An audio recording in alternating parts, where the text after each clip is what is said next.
Across the UK, online and on DAB. A radio star is born. You're going to love Talk Radio. Talk Radio. Evening, dear listener, Iain Lee. So, I want to know about rubbish bikes. Did your mum ever date a rock star? And also bands that you like just because your brother or sister liked them. For a long time I didn't like the Beatles because my sister was well into them. And a band I've never been able to get my head round, all because of my big sister, is the Smiths. 0844 499 1000. Here's the news on Talk Radio.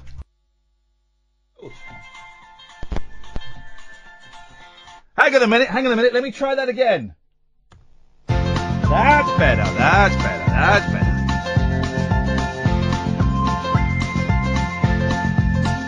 There's a voice that keeps on calling me down the road. It's where I'll always be. Every stop I make a new friend. Can't stay for long, just turn around and I'm gone again. Maybe tomorrow I'll wanna settle down. Until tomorrow I'll just keep moving on down this road that never seems to end. When new adventure lies just around the bend. So if you wanna join me for a while, just grab your hat, come travel light, that's old style. Maybe tomorrow I'll wanna settle down. Until tomorrow, the whole world is my home. So if you wanna join me for a while, just grab your hat, come travel light, that's old style. Maybe tomorrow I'll wanna settle down. Until tomorrow, I'll just keep moving on.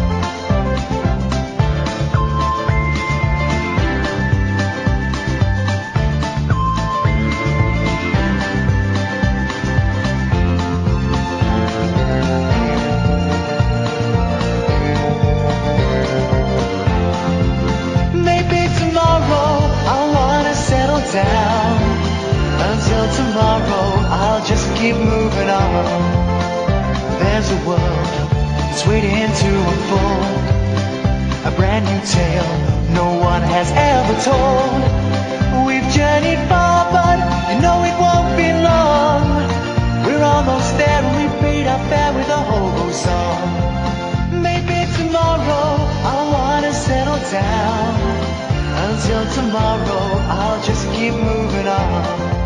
So if you wanna join me for a while, just grab your hat, come travel light, that's old style. Maybe tomorrow, I'll find what I call home. Until tomorrow, you know I'm free to roll.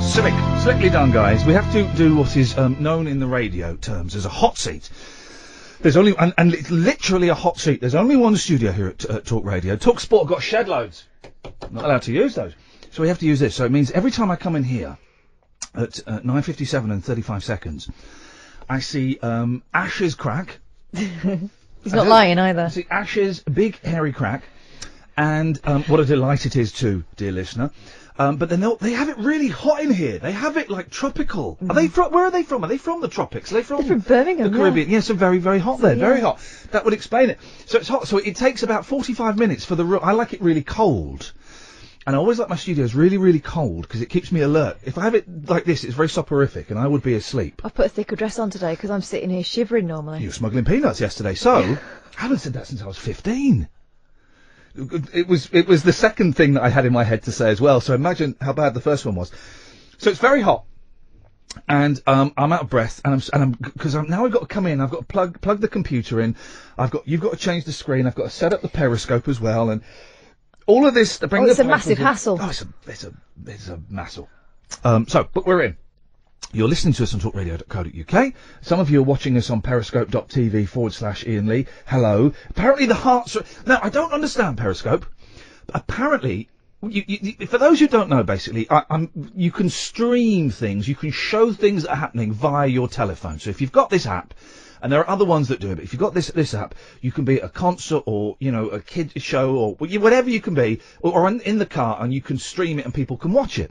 So I'm doing it, and we've got about 267 people. There were 450 when it first started. Boy, they got bored quickly. And they tap the screen, and hearts come up.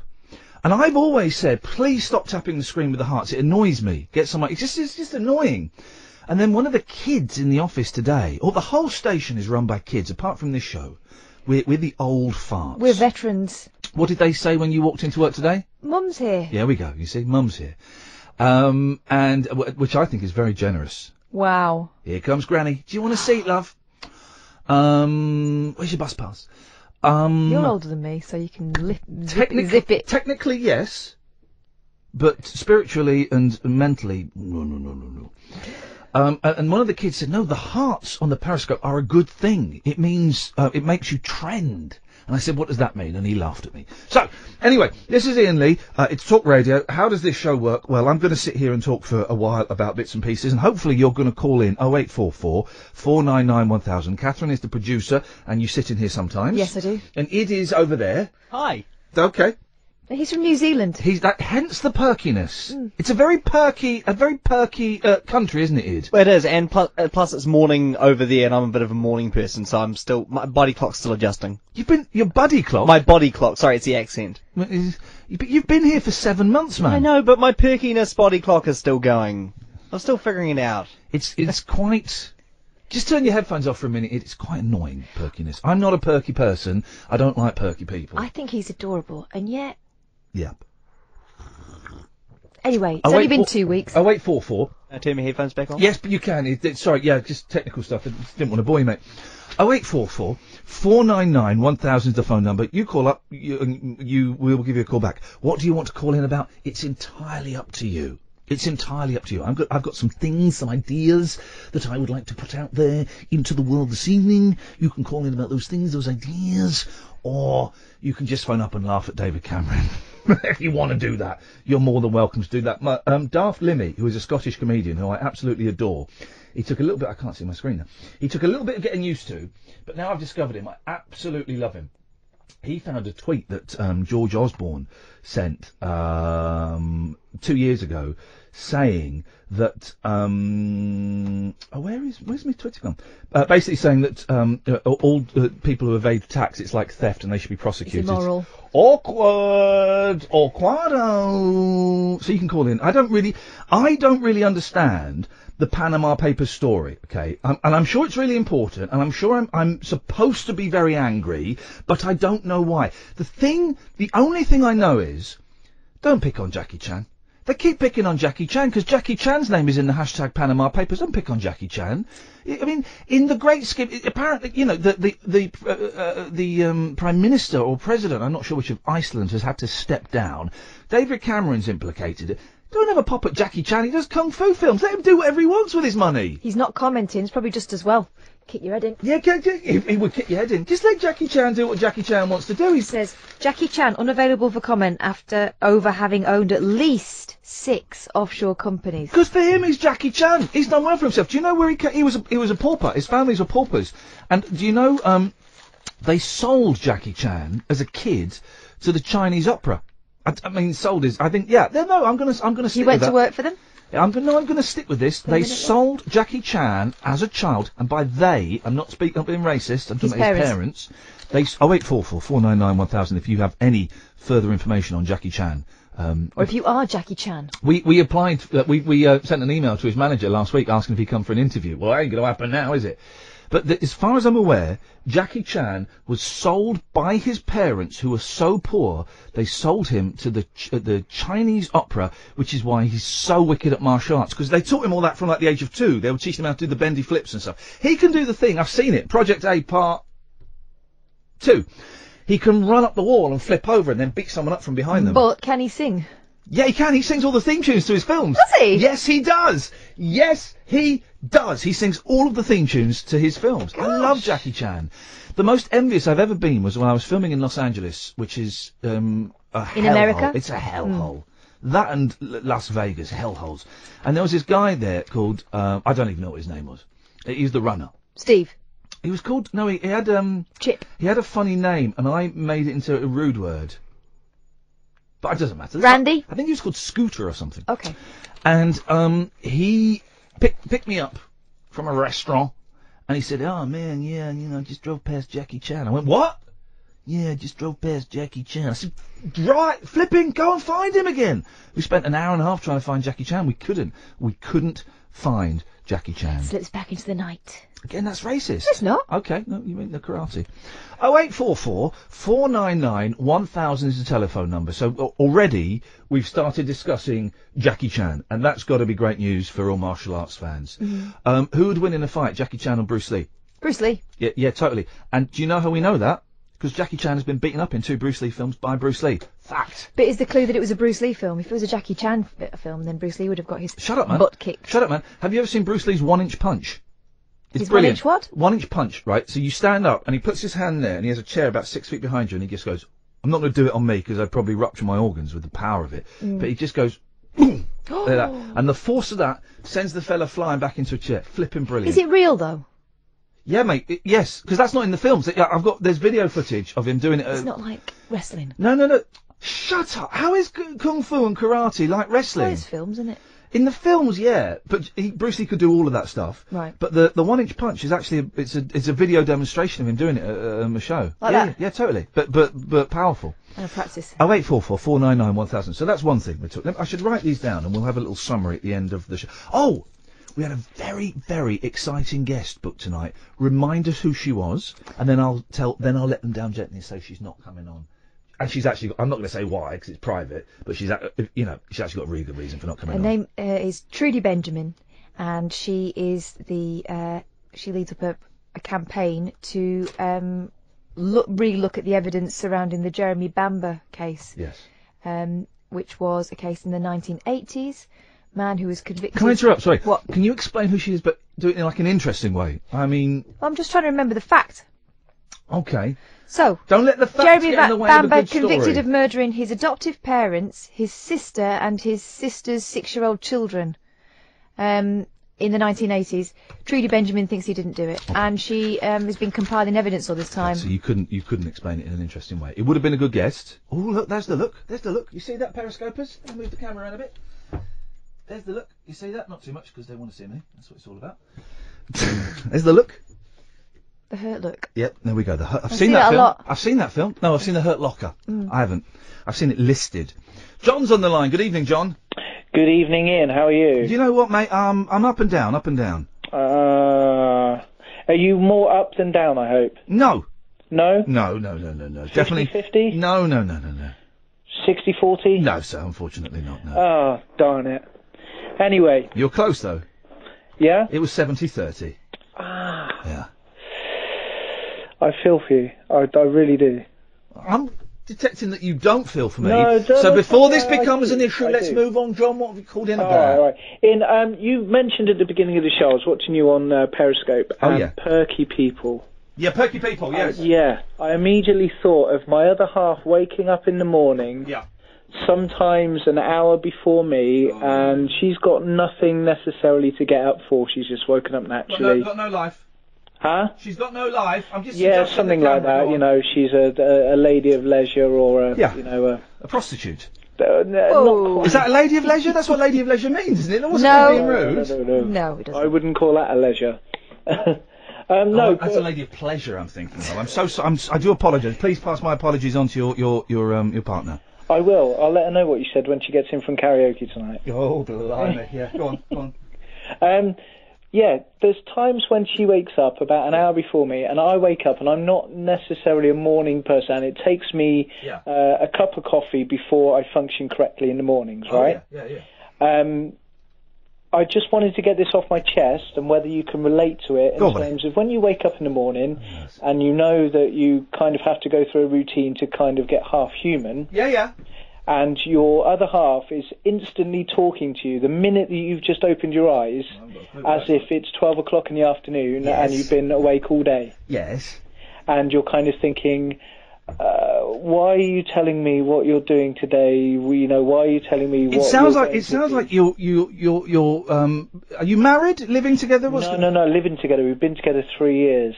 It sounds like you're with the wrong person, mate. Don't say that. You wouldn't be the first person to say that. Uh-oh, really? Is there other issues? Other issues? No. We're fine. We're kind of like you. We're up and down on the 70-30 kind of. Yeah. Oh, I'm sorry to hear that, man. Life's that's all good. It turns out, right? How are you? 38? Oh, you're close. I'm 36. I'm good at this. You'll notice I'm good at this. Guessing you people's guessed ages. my age on the first podcast that you did, the pre-show podcast. Oh, there we go. That was 2 years ago, surely, wasn't it? No, so I'm right now. No. That was about 4 weeks ago, wasn't it? I think it was. I'll check my diary, but I'm sure it was 2 years. Yeah. So I'm right. But here's the thing, right? Life is hard, isn't it? I've got 2 boys now. They're 6 and 4. And I want to say to them, boys, just honestly, just enjoy it now, because it's all downhill from there. It's all downhill from there. It's just a nightmare. What, from 6? Pretty much. Maybe that's a little bit pessimistic. Maybe that's a little bit pessimistic. But it is being a grown-up. Let's quote a not particularly good John Lennon song, but I like it anyway. Nobody told me there'd be days like these. And there's another line that I'm trying to think of. Anyway, it doesn't matter. Strange days indeed. Most peculiar, mama. It's hard work being a grown-up. You got like bills and relationships and kids and work. And where is the fun in my life? Yeah, that is very, very true. And how much do you get frustrated with your kids when they come to you and they seem to have the whole world on their shoulders? Yeah. And it's about the most trivial thing, like they've got to get their homework in, and it's about something like you've got to build a bridge out of plastic straws, and you haven't done it, and oh my God, the world's going to end if I don't get this. But I remember that, and I know we're really late for a break. We'll go to a break in a second. I remember that frustration, though, and that anxiety, and what is in. Here's the thing, right? And we'll get told off for this. I wish I'd bunked off school more. I never bunked off school. I got drunk a few times at school. I don't recommend that. And I bunked off college a little bit, but I really wish I'd bunked off school more, because I'd probably still be here, and I'd have some wicked experiences of putting washing up liquid in the fountain at the Queensmere Shopping Centre in Slough. So I've got to move on, because we're really late for a break, but I appreciate that. I hope, you and your partner sort that out. 0844 499 1000. Talk Radio. Evening, dear listener. Iain Lee, Talk Radio, 0844 499 1000. Give us a call, we'll call you back. You can start your message talk to 87222. Text costs 25 pence plus your standard network rate indeed. So far, what have we discussed? Jackie Chan, and isn't life hard? And it is true, and I don't know how you, tell kids it without, being too heavy. Of course, I'm not going to tell 6 and 4-year-olds that life sucks. But how do you broach the subject we'll do it in the next break. How do you broach the subject to kids that life is hard? I've always said we should have education at school about death and about what happens, what a dead body looks like. Take kids to see a dead body. I say kids, I'm talking 15. Yeah. Age appropriate. So they'd be looking at you take kids at 15 to look at a dead body, and you talk about funerals and how, But how much of this is to do with you you do it as a parent, it's not a teacher's job, is it? To teach about death, yeah, of course, yeah. No. We should have death lessons. Of course we should. It's the one guaranteed thing, and nobody talks about it. So yeah, they should have death lessons in school. I'm just thinking, recently I've had to deal with it in our family with my little children, and I was the right person to... You're not saying your children passed on, that someone close to us did, and it was kind of my responsibility, but also, and this is going to sound weird, my privilege to be the person who guided them through that. Yeah. And I don't want to teach it. You can't. Well then, okay. Well then, but thank you. Supposing, okay. So you don't want your kids to have sex education? Well, yeah. Thank you. And you want a teacher to do that, yeah? It's part of it. Well, teacher do part of it, but same thing. Yeah, Sex and death. Exactly the same thing. Yeah, but there are different things as a parent you can fill in. But that's not going to happen to everyone. I never had anybody die when I was at school. Exactly. That's the problem, isn't it? I'm 42, and I've been to a couple of funerals. I've been to about 4 funerals, that's all. I've been very lucky. I wouldn't have a clue how to get a funeral. I know a funeral costs about $8,000. I don't know how to do it, and I will have to do it. When my mum goes, it'll be me that has to do it.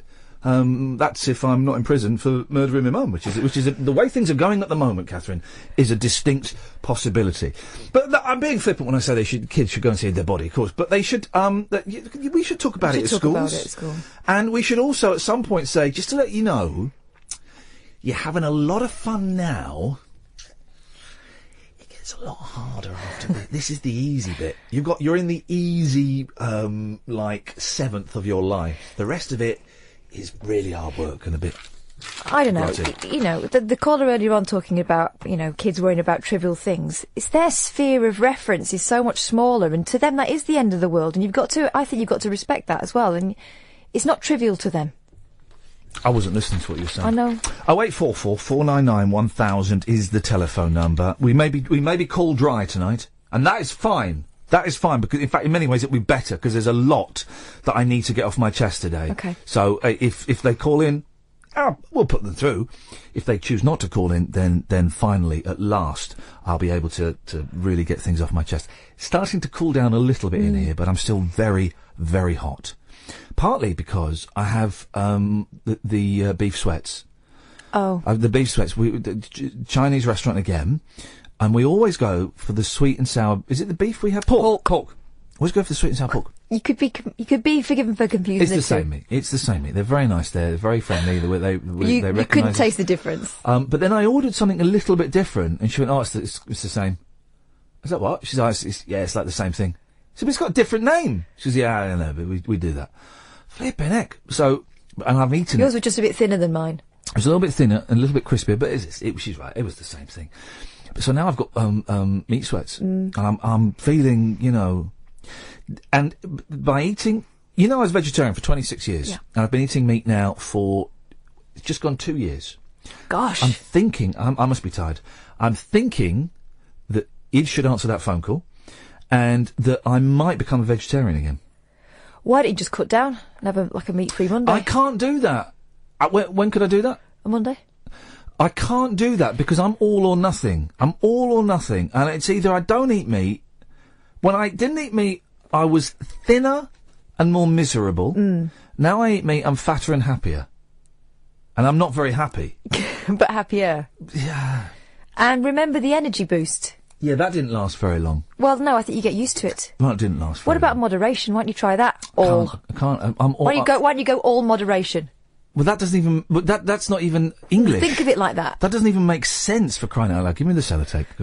Go and answer the phones. Go on. You go and.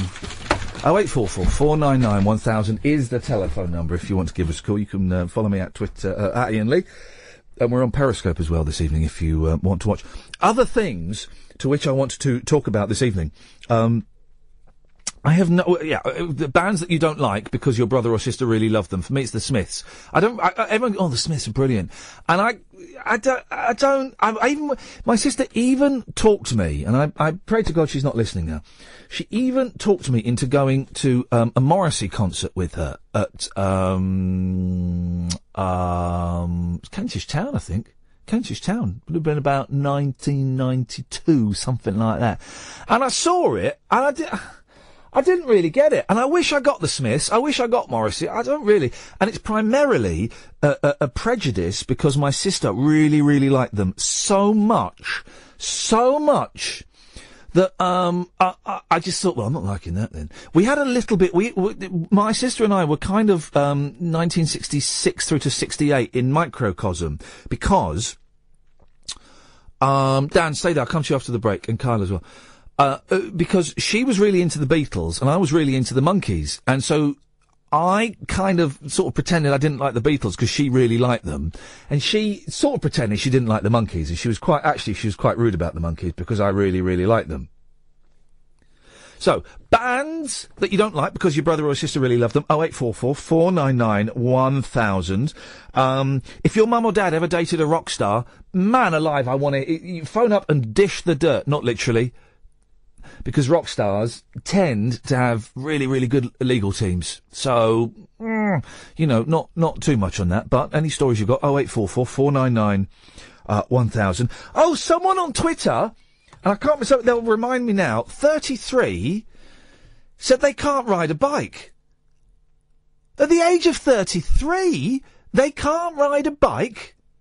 Can we find anybody older than that who can't ride a bike? And the final thing I've got, and then it's over to you guys, because you might have stuff, I just don't know, 08444991000, is I have seen a growing number of what can only be described as crap bikes. Well, there's another way of describing it. But rubbish bikes, right? And it started, you know, the low riders, and I don't mean the gentlemen that wear their trousers or hanging around their bums. The low riders. Have you seen these?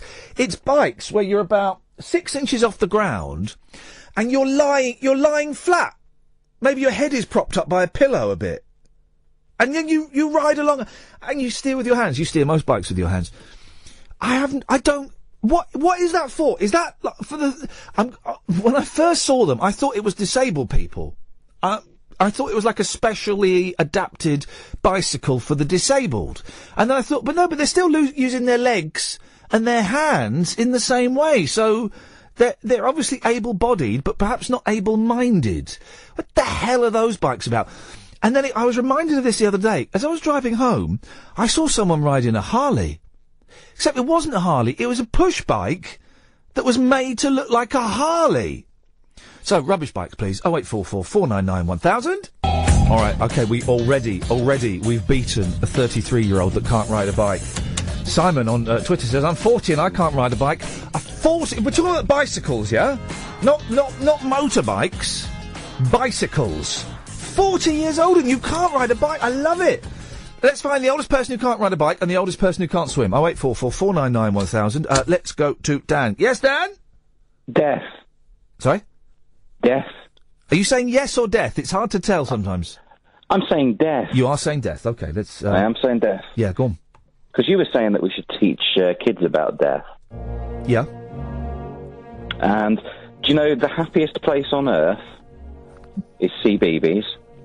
Yes. This is true. It is the happiest channel in the world. Yeah. And they have programmes about death. Oh, hang on, what programmes? I've not watched CBeebies for a long, long time. Ever since I had a long-running feud with Andy and Alex, the two of the presenters on there. We were great, close buddies, and then we fell out, and we had a duel to the death. But those two guys, I was winning, and those two guys ran away. And ever since then, I've refused to watch CBeebies until I've killed my nemesis, Andy and Alex from CBeebies. What was the death programme they had?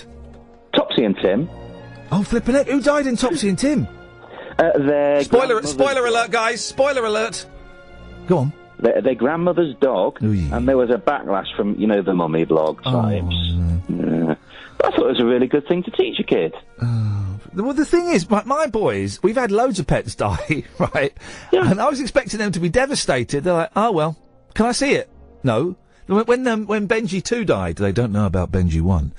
When Benji died, our bunny rabbit died on holiday, and I could see my wife was taking a phone call that was not going well. I thought, oh blimey, I thought the cat had died, but no, it was the rabbit. And we kind of discussed how we were going to do it, and we said, guys, we've got some sad news that these things happen. Benji, although he was very young, didn't quite make it to a year. We've just spoken to the nurse that was going to the house to feed the animals, and she found Benji. And my eldest went, was he dead? We went, yes, Benji is dead. We went, all right, can we go swimming? And then my youngest said, can I see him? What, dead? That's the right reaction, isn't it? No. He went, no, not dead. Can you cut him open? I want to see a skeleton. Now, I don't think that's the right reaction. No, your child's unhinged. And if that's what Topsy and Tim is teaching our children, then goddammit, we need to put those two children, Topsy and indeed Tim, if that's their names, in cages. And I'm going to interrogate the mum. I'd like to interrogate I'm interrogating the mum first. I'd like to interrogate the mum. Topsy and Tim's mum... always wears the same clothes. Was she? Was she wearing the same clothes? Because she always wears the same clothes in Topsy and Tim. Yep, she was wearing the same clothes. Thought so. She was the detective woman. Was she really? Who's trying to find Lucy Beale. I don't know. Now you've lost me. I've got literally no idea what you're talking about now. But, Dan, thank you for that. Let's go to Carl. Yes, Carl? Hi, Ian. The thing about... Hang on a minute. I can't play the funeral march while you're on because it's just too heavy. Hang on a second. I need to get something... little bit more... No, it's serious, actually. Yeah, I know, but I'm going to have to... Just your voice Combined with the funeral march, seriously, I know we're a new station, but I'm desperate to cling on to as many listeners as I can. So I'll find something appropriate, serious and appropriate. Hang on a second. Okay, yeah, this will do. Hang on, here we go. Hang on a second.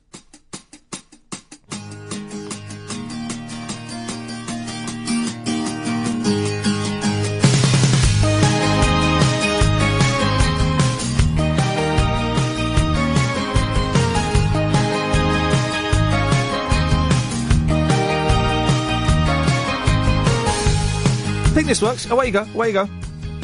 Well, I was thinking about the death thing, and I'm not joking for once. Yeah. So. But I know. But I just hang on a minute, Carl. Carl, hang on a minute. Let's. You're right. This is probably inappropriate. Let's get something a little bit more appropriate then. Hang on a second. Okay, here we go. This is more appropriate. Is that not the same track? Technically, yes. Carla, where you go? Before you do, hang on one second. They put a parking lot on a piece of land where the supermarket used to stand. Before that, they put up a bowling alley on the site that used to be the local pally. That's where the big bands used to come and play. My sister went there on a Saturday, go dancing. All her boyfriends used to come and call. Why don't you not come dancing? It's only natural. Away you go, Carl, go on. You'll feel awful when I tell you what I was going to say. Go on, fella, go on. No, another Saturday, another date. She would be in already, but she'd always make him wait. In the hallway, in anticipation. He didn't know the night would end up in frustration. He'd end up blowing all his wages for the week. All for a cuddle and a peck on a cheek. Come dancing. That's how they did it when I was just a kid. And when they said come dancing, my sister always did. Go on, Carl. Where you go, buddy?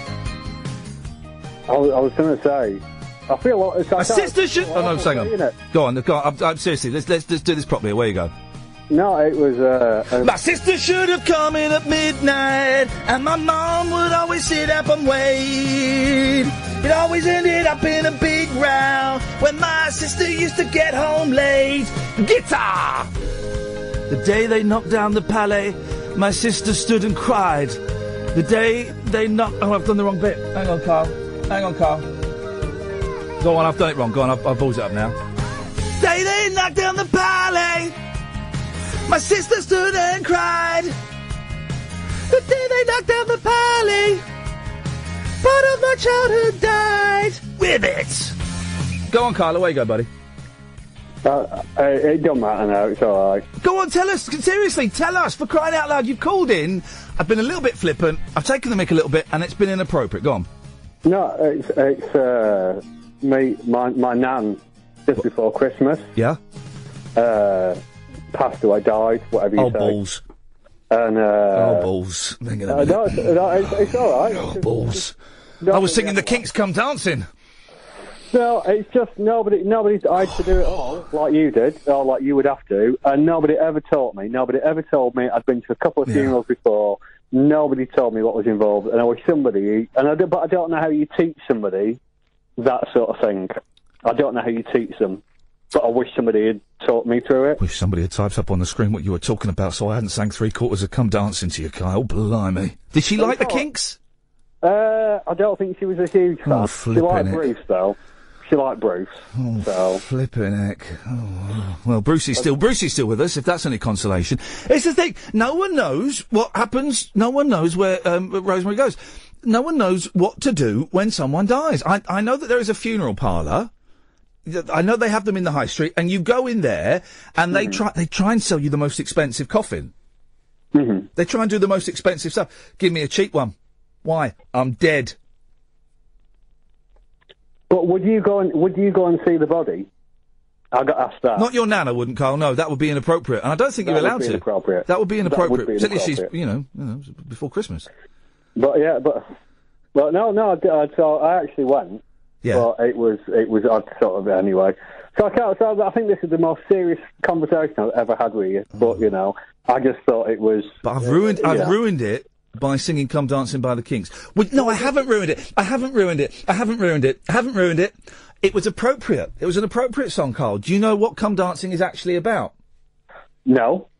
It's about, and this is a fact actually, it's about Ray Davies's elder sister, who he was slightly infatuated with, and she gave him his first guitar, and she died when she went dancing one night. That is a true story. That before he was famous, she died, he was devastated, screwed him up in the head, allowed him to write some of the greatest pop songs of the 1960s. So in many ways, Carl, that song is the most appropriate song I could have played. I think you've dug yourself out. Why don't you just sing another little bit and I'll go? I'll be just anything. Because I'm not a performing monkey, Carl. I'll sing when I want to sing. 08444 499 1000. Well, we managed to get out of that hole, and we were actually talking of holes in the ground as well. 08444 499 1000. We're talking death. We're talking Jackie Chan. We're talking kung fu. If anyone can explain why I should really be that bothered that loads of millionaires have got money in offshore accounts, I don't understand the Panama Papers. I don't get it. Partly because I've deliberately not read any of the stories about it because it looks so incredibly dull. But I keep hearing people saying, you should be really angry about it. I don't get it. Bobby? Hello. Are you really angry about those Panama Papers? No. Oh. You're supposed to be. We're supposed to be. I don't get it. So rich people don't pay tax on some money. Yeah? But where's the story? And why do they keep picking on poor Jackie Chan? I don't know. Say not poor Jackie Chan, obviously very, very wealthy Jackie Chan. Leave the fella alone. Jackie Chan, I think, is 72. Is he really? I think so. I'm going to say it. I've said it. It's out there. Yeah. What you got for us, Bobby? A few things. My nan is 80 and she can't swim. Whoa, hang on. Well remembered. I knew we were doing something. Your nan is 80 and she's never... Well, this is interesting because we're always told, you got to learn to swim. It could save your kids' lives. Got to learn to swim. It could save your life. Your nan's still alive and she can't swim. And that 80 is a good old age. 80. Here, can I just... All right. Your nan's still with us, is she? Yeah. Before I do that again. Your nan is 80. She's still alive. My dad died at 62. Now, he could swim. She couldn't swim. I'm just saying that maybe the swimming might be the issue here. I don't know. And she smokes like 40 a day. Oh, I don't know. Well, in that case, it's scientific evidence that not swimming and smoking is seriously good for your health. Can she ride a bike? Well, she wouldn't be able to now, but she probably. So she had the. It's like she would remember to if she had to. It's like riding a bike, apparently. Yeah, but yeah, I wouldn't see her on a bike now. No, I suppose not. Okay, so she's never. I mean, what's she like when she's walking by a river?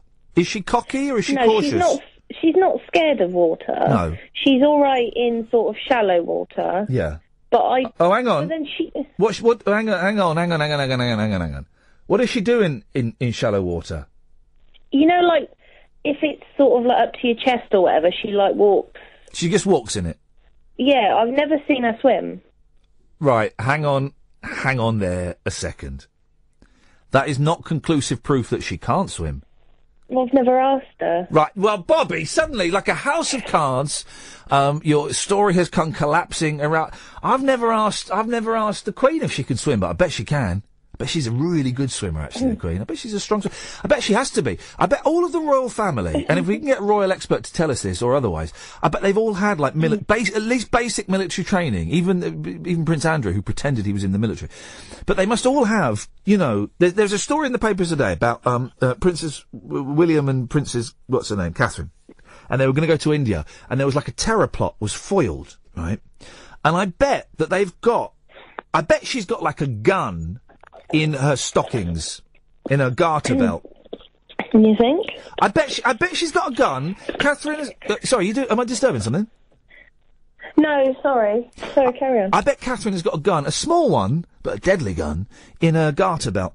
And just in case she gets caught hostage, they'd think, well, she won't have a gun. And then the bloke ISIS turns his back, and she lifts up her skirt, and you see a little bit of Suzy and stocking top, and she pulls out the gun and goes, have some of this. Boom, boom, boom, boom, boom, boom. I think you've been watching too many action films. Oh, no. Listen, I think I'm more in tune with the real world than anybody listening to this show right now, guys. Right now. Boom, boom, boom, boom, boom, boom. And the fella's down, and she goes, and then she'd say, what was she, oh, hang on a minute. Okay, what would be the clever line that, is it Catherine? Is that her name? Kate, what would be the clever line? It is Catherine, yeah. All right. What would be the clever line that she would say then when she just shot ISIS in the back? And she's, hang on a minute. I've got a good one. See if anyone can beat this, right? Look, hang on. So, boom, boom. I've got to get into character. She lifts up you see a little bit of stocking and Suzy, and she pulls it out. Boom, boom, boom, boom, boom, boom. Well, that's checkmate. I'm trying to make a thing on Queen. I'm a bad Queen. So I don't know. Gosh, it turns out that those lines that those tough guys come up with in those films, they're really hard to come up with in real life. If anybody can think of what Kate would say if she'd shot a terrorist in the back, 08444991000, please. Bobby, you said you had some other things apart from lying about your grandmother. Talking about sort of when kids feel like they've got like loads of problems, whatever you were talking about. Do you know what, Bobby? You sound about as bothered as I am tonight. Whatever you were talking about. I used to. I mean, I get it now with sort of siblings, and all they say is, "Oh, I can't wait to leave school. I can't wait to leave school." And the amount of times I say no. Because I used to be the same. I used to think, how many times do you say no? You say, how many times exactly do you say no? I don't know, but every time. But the thing is, I mean, that's a human nature. When I was a kid, I wanted to be a grown-up. When I was 15, I thought I knew everything in the world. I was close, but I was a little bit well. But when I was 15, I thought I knew everything in the world. I wanted to go out and do grown-up things, right? Turns out, 15, you're still a kid. You're still a kid. I'm sorry, kids. You're still a kid. But now I sound like I was a kid at 24. Beat that. That's true. Oh. But my mum was saying to me, we all become our parents. That's the thing, Bobby. We all become our parents. I have become more like my dad than I ever wanted to be, and I'm really like my mum in quite a lot of ways as well. Yeah. Life sucks, doesn't it? Does life suck? Yeah. Awful. What are we going to do about it? There ain't much we can do, to be honest. Just grin and bear it. Man alive, I can see loads of periscopers have dropped off. Bobby, nice to talk to you. Thanks for calling. Okay. Ta-ta. 08444991000. So, it is really hard to come up with those snappy one-liners. But I bet, I'm only being slightly playful, but I bet all of the royal family, they must have had basic self-defence training. They must have done. Do you remember when, Charles was in, I'm going to say Singapore, and he got shot at? Do you remember that? Someone chucked, there were gunshots, or someone chucked something. He was given I remember Prince Charles stood behind a lectern, giving a talk in a very hot country, and then suddenly something happened. I think it was like someone fired a gun at him, and he just went into the like karate pose, didn't he? He did. He just like, he heard the gun, he did, before the shot was even fired. He heard the trigger being pulled, and he did that. So they must, Christopher, all have had some sort of combat training. Well, you'd think so, with those corgis around. What do you think Kate would say once she shot someone in the back? I'm trying to think of a really clever line. Is this the end of the terrorist? Sorry? You know, like Shakespeare, but not... Like, is this the end of the terrorist? Well, you know, you'd insert where I've put the terrorist there. That's like sort of in brackets, and you put your own, like, whoever you've just killed in. Well, she's not going to know his name. Well, she's got to say it quickly. She can't go through his documents. Well, you know, that's. I mean, if you're in Hollywood. And you're making this film. Then if it was Pippa, I've got one. If Pippa did it, but I don't know if she gets the training. Well, I guess it's all behind you now. Behind, because she's got a bottom, hasn't she? The sister's got a bottom. Well, it's all behind you now. Or, who's the bum now? There we go. Yeah, there we go. Exactly. Yeah. So there's plenty we could do with that. But with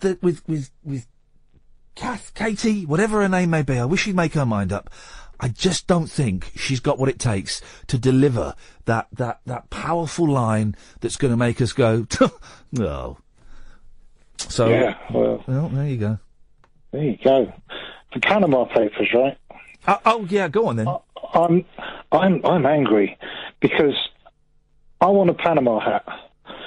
If David Cameron's dad can have a Panama hat, then I want one. All right? I'm 26. Can I stop you? Can I stop you? Because someone has just come up with the best line ever. Elliot on Twitter, and this is worth stopping your story about hats. So right, okay. she's held prisoner, right, and the fella turns his back. He's not even checked her because he doesn't think she'll have a gun. She lifts up her dress, see a bit of stocking, a bit of suzzy. She pulls the gun out, boom, boom, boom, boom, boom, boom. And Elliot she says, ISIS is now was. Yes! And that's why we have to have a monarchy. That's why we need a monarchy, Christopher, so that Kate can do things like that. And if it was me, right, with my hat, I would say, hat's the way the cookie crumbles. Hat's the way the cookie crumbles. Tell us about your Panama Papers. Well, I just think, if David Cameron's dad and all his ancestors have Panama hats, they've got hair. I haven't. Yeah. I'm losing my hair. It's not hats that they're talking about, mate. It's billions of pounds in offshore bank accounts. Right, but I'm sure they all get a free hat, though, because they've all got hats out there. No, it's loads and loads of money. I want someone to start an online petition for David Cameron to get me a Panama hat. Okay, I've cut you off there, Christopher. I'm going to cut you off there, because 0844 499 1000. So far, we haven't got an old person who can't swim. The whole story about Bobby's grandmother, I don't believe it. Simply saying, well, I've not asked her. That doesn't mean anything, really. 0844 499 1000 is the telephone number. You call us, we call you back. It's as simple as that. Gatford's on the line. Yes, Gatford. Hi there. I've got the line for you. Okay. Is it going to top ISIS is now was? It's not quite the comedy of ISIS is was. Okay. But it's sharp. It's hard hitting. Okay. So let me set the scene. It's about 20 years from now. So the Queen has passed. And Prince Charles has passed. A lot of old women dying on the show tonight. Lot of old women. And Prince Charles has passed. So Kate is her Madge. Right. Okay? And she lifts up the thing, shows the garter and the suzzies, and shoots the guy, and she goes, on one's husband's secret service. I'm going to cut you off, Gatford. Apparently, the reason we've lost... maybe I shouldn't say this to the periscopers, but the reason we've lost a lot of periscopers is there's a low-speed car chase happening in America right now. You guys might be able to watch it on your televisions, I don't know. There is a low-speed car chase taking place right now. And that's... it's happening in Hollywood, so it could be a movie star. Any suggestions for the movie star that may have gone crazy? Jackie Chan! It's Jackie Chan! It's Jackie Chan.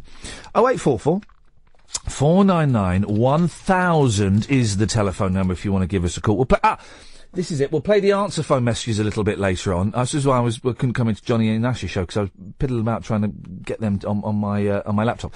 We'll play those, and I'll give out the number a bit later on as well. I can never remember what it is. I know it starts 0208, but we have a telephone number that you can call during the day for this show. It's only for this show. It's not even affiliated with Talk Radio. It's affiliated with me and a Skype account that I set up solely for the purpose of doing that. And you can phone it up and you can leave messages. Some of your answer phone messages, I'm going to be honest, have been... it's so great that you've called, but some of them haven't... You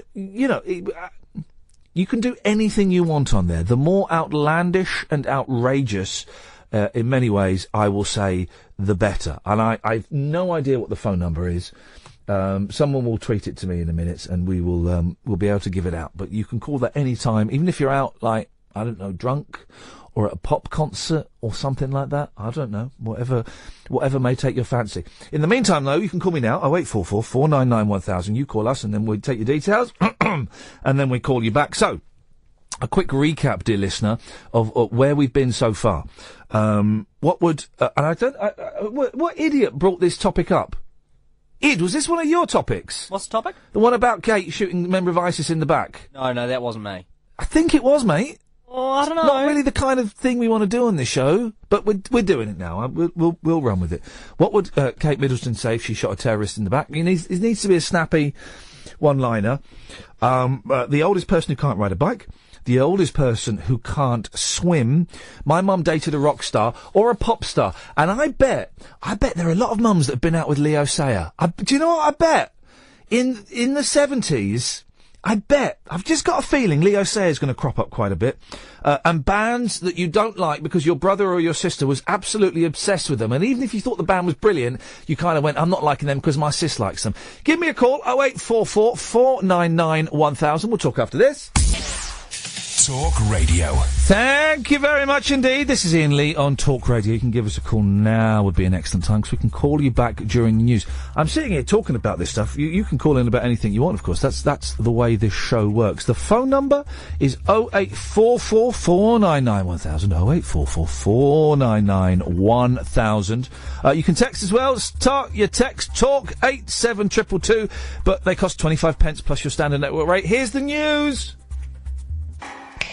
Well, I'm not the kind to kiss and tell, but I've been seen with fire up. I've never been with anything less than a 9. So fine, I've been on fire with Sally Field, gone past with a girl named Bo, but somehow they just don't end up as mine. It's a death-defying life I lead. I take my chances. I die for living in the movies and TV.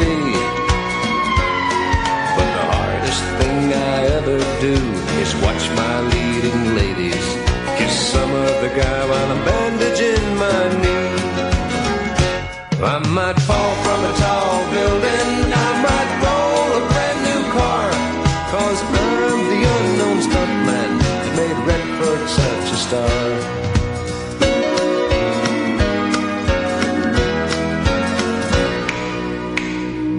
I've never spent much time in school, but I taught ladies plenty. It's true, I hire my body out for pay. Hey, I've gotten burned over Cheryl Teague's, blown up for Raquel Welch. But when I wind up in the hay, it's only hay. Hey, I might jump an open drawbridge or Tarzan from a vine, 'cause I'm the unknown stuntman that makes Eastwood look so fine.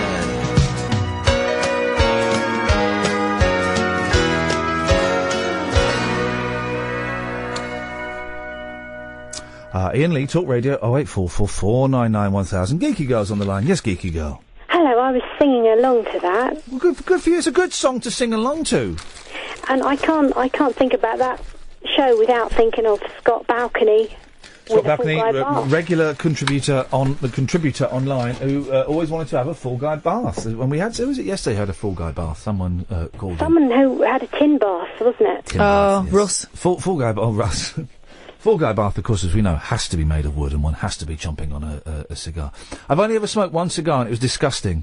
But I like. Here's the thing, and this is good. You two are going to snigger because you're so childish. I like the idea of having something fat and round in my mouth. Now, don't, because I'm being genuine. It's very stop it. It's very satisfying. Oh. Having something in your mouth like that. They're not all big. Cigars. You get smaller ones. She's talking about cigars. She's talking about cigars. Yeah. Okay. Well, anyway, yes, Geeky Girl, what you got for us? Oh, well, you were talking about the macabre.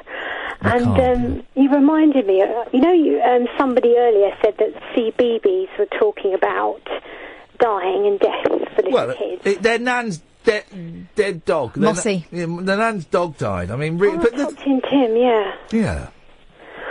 Well, there was a show in the 80s when I was a kid with Cosmo and Dib. Yes. Do you remember them? Hang on a minute. Are we about to do old kids' TV shows? There is a reason. I won't go into the show. No, sorry, I won't go down that route. It's a really grisly reason, though, isn't it? Yeah. Because I don't remember this, and I used to watch that programme. But one of the guinea pigs died, and everyone was touching it. That's it. They dealt with death by bringing on a dead guinea pig. In a box! And the puppets were stroking it to say goodbye. Oh, Cosmo! Are you happy now, bosses at UTV? Is this what you wanted? Because this is what you've got!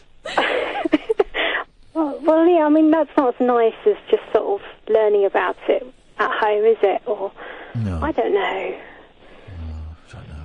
don't know how we're going to get to 1 o'clock with this. What, with dead guinea pigs? I'm not. Here's the thing, Geeky Girl. I'm not feeling the vibe. There was a vibe at the start of the show. There was a definite vibe, and the vibe has been just sucked into the universe. Who knows? Who knows where the vibe goes? We create voodoo in this studio, and we voodoo. We create this seriously. The show is based primarily on voodoo.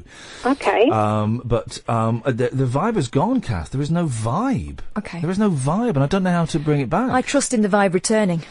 I don't know if it will. You know, it's I think you need some iPod roulette, don't you? Well, I don't want to fall on too many fail safes. You know, I'm just aware that we've got no guests, not got very many calls, and that's fine. Normally, that's fine. But I'm tired. I'm peed off. I know. I'm a little bit peed off. And I just everything just is. My head is just imploding with everything that's going on in the world. And I've got an hour and 54 minutes. Yeah, but you've also got me. I'll back you up. Oh, flippin' heck! What? That was supposed to be reassuring. Flippin' heck! Why is the Star? And by the way, the Star is my favourite newspaper. It's a cracking newspaper. I mean, literally, sometimes there's cracks all over the place. But the front page of the Star is new Nessie spotted. See the amazing pictures inside of it's basically It's meant to be in the Thames, isn't it? Well, it says on the front page. It says. In a river in England. Return to page 7. And it is the Thames. It's a weird way of saying... Just say the Thames. A river in England. I think they don't want to be London-centric, but, you know, everyone knows the Thames. Listen, guys, everyone knows that London's the best place in the country. Turning to the camera for comic effect. It's not at all. Well, OK, what is the best place in the country, then? Because London... I used to live in London, and then I moved out of London about 3 years ago. And now when I come into London, obviously I have to drive through London every day to come here. But it doesn't really count that as being in London. But when I go into London, sometimes I go into, you know, I have to go to Oxford Street and places like that. It feels horrible again. I used to really like it and find it thrilling, and now it's just like, oh, I'm in London. Oh. I like driving over the bridge still, but this is the first time I've worked in London. You seen the Magic Bridge? No. Oh, you don't drive. You don't go that far down the river. No. You go out of here. You go left, west. There's a magic bridge. Is there? Yeah, it's like a fairy tale bridge. It's I don't know the names of bridges, okay? Because who would know the names of bridges? Me, I go over the Waterloo Bridge and sometimes over the Westminster Bridge. There's one way further down, and it's all lit up with what looks like fairy lights. Oh. It's not fairy lights. It's like bulbs. But it is magic. It's like a fairy tale bridge. I would call it electric bridge. I wooed an ex-girlfriend by driving. I went out. I had to go out of my way to give her lifts home after we were working together. And I had a car, and I'll take you home. And only like years later, she worked out that I was taking her miles off route. But I went over that bridge. It was romantic. Oh, that's nice. It was romantic. My husband used to buy me a butty from the garage on my own. Really? Would have been that easy? Would have been that easy? Creature seen from cable car wading in river. Well, it's not. It looks like it's 3 dolphins. Let's have a look. That looks like 3 dolphins there. A school of dolphins. That's what that looks like. Yeah. My first thought wouldn't be Nessie, but you know, I have had paranormal first thoughts before. But Nessie isn't real. Everyone knows that. Why do they? I mean, the Scotch have to insist that it's real for the tourists. For what is basically a pond. It's a big old pond. A loch. So yeah, exactly. That's just that's Scottish for pond, isn't it? That's all it is, and there's nothing up there apart from all of. Well, I tell you, the one good thing to come from the Loch Ness Monster is the family nest. The family Let's nest. not go back down there. You can rock it. You can go to Timbuktu, but you'll never find a Nessie in the zoo. You can see an anaconda, a giraffe, or kangaroo, but you will never find a Nessie in the zoo. Isn't that correct, David? Yeah, I think so. Yeah. Okay, great start. What have you got for us, boss? Well, when you were talking about Jackie Chan earlier, I was halfway through a game of FIFA, but I would have phoned otherwise. Oh, mate, listen, I'm getting back into gaming, right, after a long time of not being into gaming. Are you on Xbox or PlayStation? PlayStation. Alright, disappointing. What FIFA, are you playing the latest FIFA? Yeah, FIFA 16, yeah. Is it any good? I think the last 3 or 4 have been pretty much the same. If you've played one in the last 3 or 4 years. In that case, I might just buy, like, FIFA 14 second hand. Get it for, like, a third of the price. Yeah, I mean, that's the sort of, if you're not interested in, like, the latest squads. That said, though, I do quite like some of the grounds are spot on. Like, because I live in Staffordshire, and the Britannia Stadium is exactly the same. It's like, you think, you can see the incinerator outside the ground and stuff. It's like, why have they put that in there? But here's the thing, you're 34, aren't you? I'm 41. Flipping it, young voice. All right, so same age as me. So you would have played like FIFA 97 on the PlayStation. Yeah, I mean, I can even remember playing on the Amiga and stuff. Right, but when FIFA, like games that me and my mates used to get really drunk and play FIFA together, really drunk, to the point where we were so drunk some nights, we'd be looking at the demo mode and going, the controller's not working. Is it not? Is that my movie? I've got a goal! No, it's a demo. But do you remember watching FIFA 97 and going, flippin' heck, that didn't half look like Rooney, didn't it? Well, that's what's really funny, though. Like, when you look at some of the older games, and they look so detailed and so impressive, and then, like you say, you look back at them now, and they're like... They look rubbish. Games. They look rubbish. I had the most joyous thing, right? How are your girls getting on with the Cano? Well... They don't like it. Well, one of them can't read, which makes it a bit difficult. The one that can loves it, and then the one that can't read is jealous that she can't type. There's this computer, Dave. You can buy it for kids. It's like about 150 quid or something, maybe a bit less. And it's called a Cano, right? And it's powered by this thing called a Raspberry Pi. And basically, the kids build they build this computer from a kit. It's really simple. It's just like doing Lego. And then they've got a fully working computer that can go online and they can learn programming and they can do that. And I've got it for my boys, and my eldest loves it. Okay. And I phoned him up the other day, and there was this weird noise in the background. I said, "What on earth are you doing?" He said, "I'm on the Cano." I said, "All right, what is that? Are you playing a game?" He said, "Yeah, I'm playing Pac-Man. Have you heard of it?" I went, "Oh boy, boy." I said, "Are you enjoying Pac-Man?" He went, "It is awesome, Daddy." He's so he doesn't really know. I've not let them. They don't know that the Xbox we have under the television can play games. They think it's just so that we watch Netflix and stuff like that. Okay. So he's not really seen modern video games, so I'm going to let him play like Pac-Man for the next 2 years or so, and then I'm going to show him like Rainbow Six Siege or The Division or something, and it will blow his tiny little mind. And that'll be the last you speak to him. Yeah, I know. It was so... Daddy, have you heard of Pac-Man? I said, boy, I've been to Japan, and I interviewed the man that invented Pac-Man. Suddenly I'm cool again. Yeah. Suddenly I'm cool dad again. Anyway, Dave, go on, you were playing FIFA. Did you win? I won the first game, and then the next 2 I sort of struggled and stuff. But I think so you lost. So you won 1 and you lost 2. Well, I've been playing games since like the 80s, and I'm so terrible on video games. I've completed like 2 games, and were you like a Spectrum boy? I had a Commodore 64, but I used to play with mate Spectrum. And, I had a BBC Micro because it was educational, and I played my mate Spectrum. But you're right, I'm rubbish at games now. Xbox One. I'm Michael Nesmith on Xbox One. If anybody wants to come and add me, I'm Michael Nesmith. And I sometimes pretend to be the Michael Nesmith. And here's the thing: whenever I'm on Xbox playing online with people. And I haven't played games for about 3 or 4 years, and I forgot I used to do this, and I just started doing it without even thinking the other day. I start pretending I'm an American. Hey guys, how we doing here? Michael Nesmith, are you ready? Let's go and shoot some terrorists, guys. And I constantly do it, and my wife has come home and found it. She goes, "Oh, you're not doing the American thing again, are you?" And I can't not do it. So add me as Michael Nesmith, and you'll hear me pretending to be an American and swearing a lot. Unless there are kids present. It's just something from our generation, but I do that all the time. Do you find we're doing like YouTube clips or just talking on the phone, and I'll obviously be like, "Yeah, how's it going?" I'm like, "What? Why am I doing this crazy accent?" Do you find it helps with the aggression? Oh, mate, it's a middle-aged man thing. We became old, Dave, and we still think that America is cool, and talking in an American accent somehow makes us cooler. Well, that's one thing, like, when I was growing up, because, like I say, nearly all the films I saw were American, and loads of American influences, and I've been, quote-unquote, disappointed, really, with America recently, with, like, Donald Trump and that, 'cause I'm like, surely they can see, like, it's like, they've got more sense than that, haven't they? But, I think, luckily, it seems like he's losing a bit of momentum. I mean, I'm not the biggest politics fan in the world, but even though it's kind of like, I'm so pleased there are other gamers that do the American accent thing. What did you call him for, Dave? Sorry, there was a point to this, wasn't there?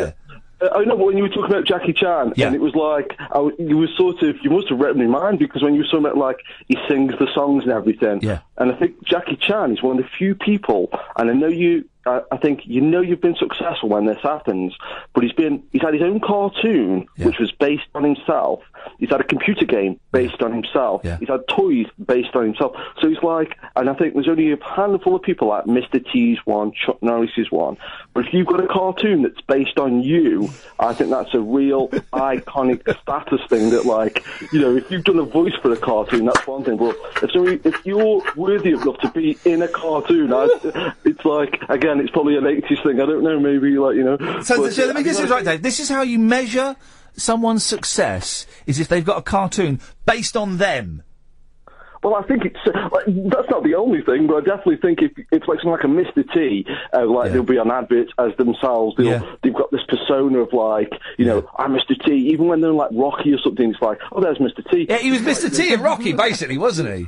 Yeah, so it's like, I think it is like a kind of, it's just something that I think, because it's only literally a handful, and like, say, Chuck Norris, where you can see Chuck Norris in anything when he's in, like, Expendables 2 recently, and he's, like, 72 or whatever he is, and it's people still go, oh, yeah, Chuck Norris, that guy with the beard. It's like, you know, it's kind of like... You know, Dave, have you ever seen Chuck Norris without his wig?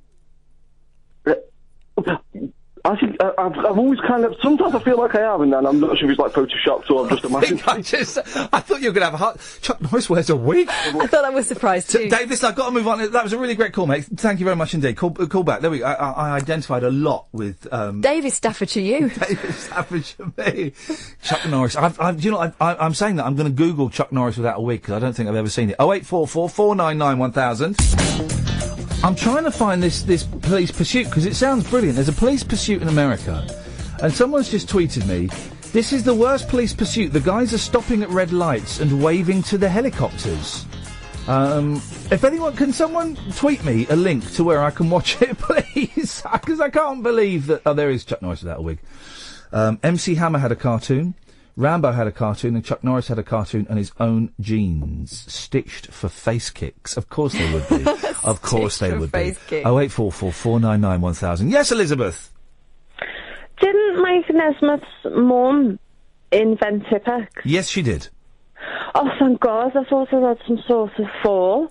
No, she invented Tipex. He inherited something like $25 million in 1980. His father invented the delete key on computers. I'm too young to know what that is. What, computer? And a delete key. And a father.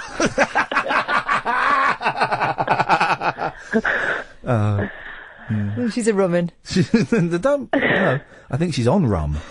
Yeah, and then he would get like a few cents for every bottle that was sold, and then he sold it. He sold it just before computers became the big thing. He's good, Nesmith. He's a visionary. He invented MTV. Fact. Yes, he did. He did. Fact. He invented it.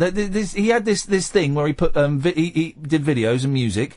And he went and he made it into a TV show, and these guys said, hey, this looks great. We've got like a new channel starting up, and actually this whole thing would work as the channel.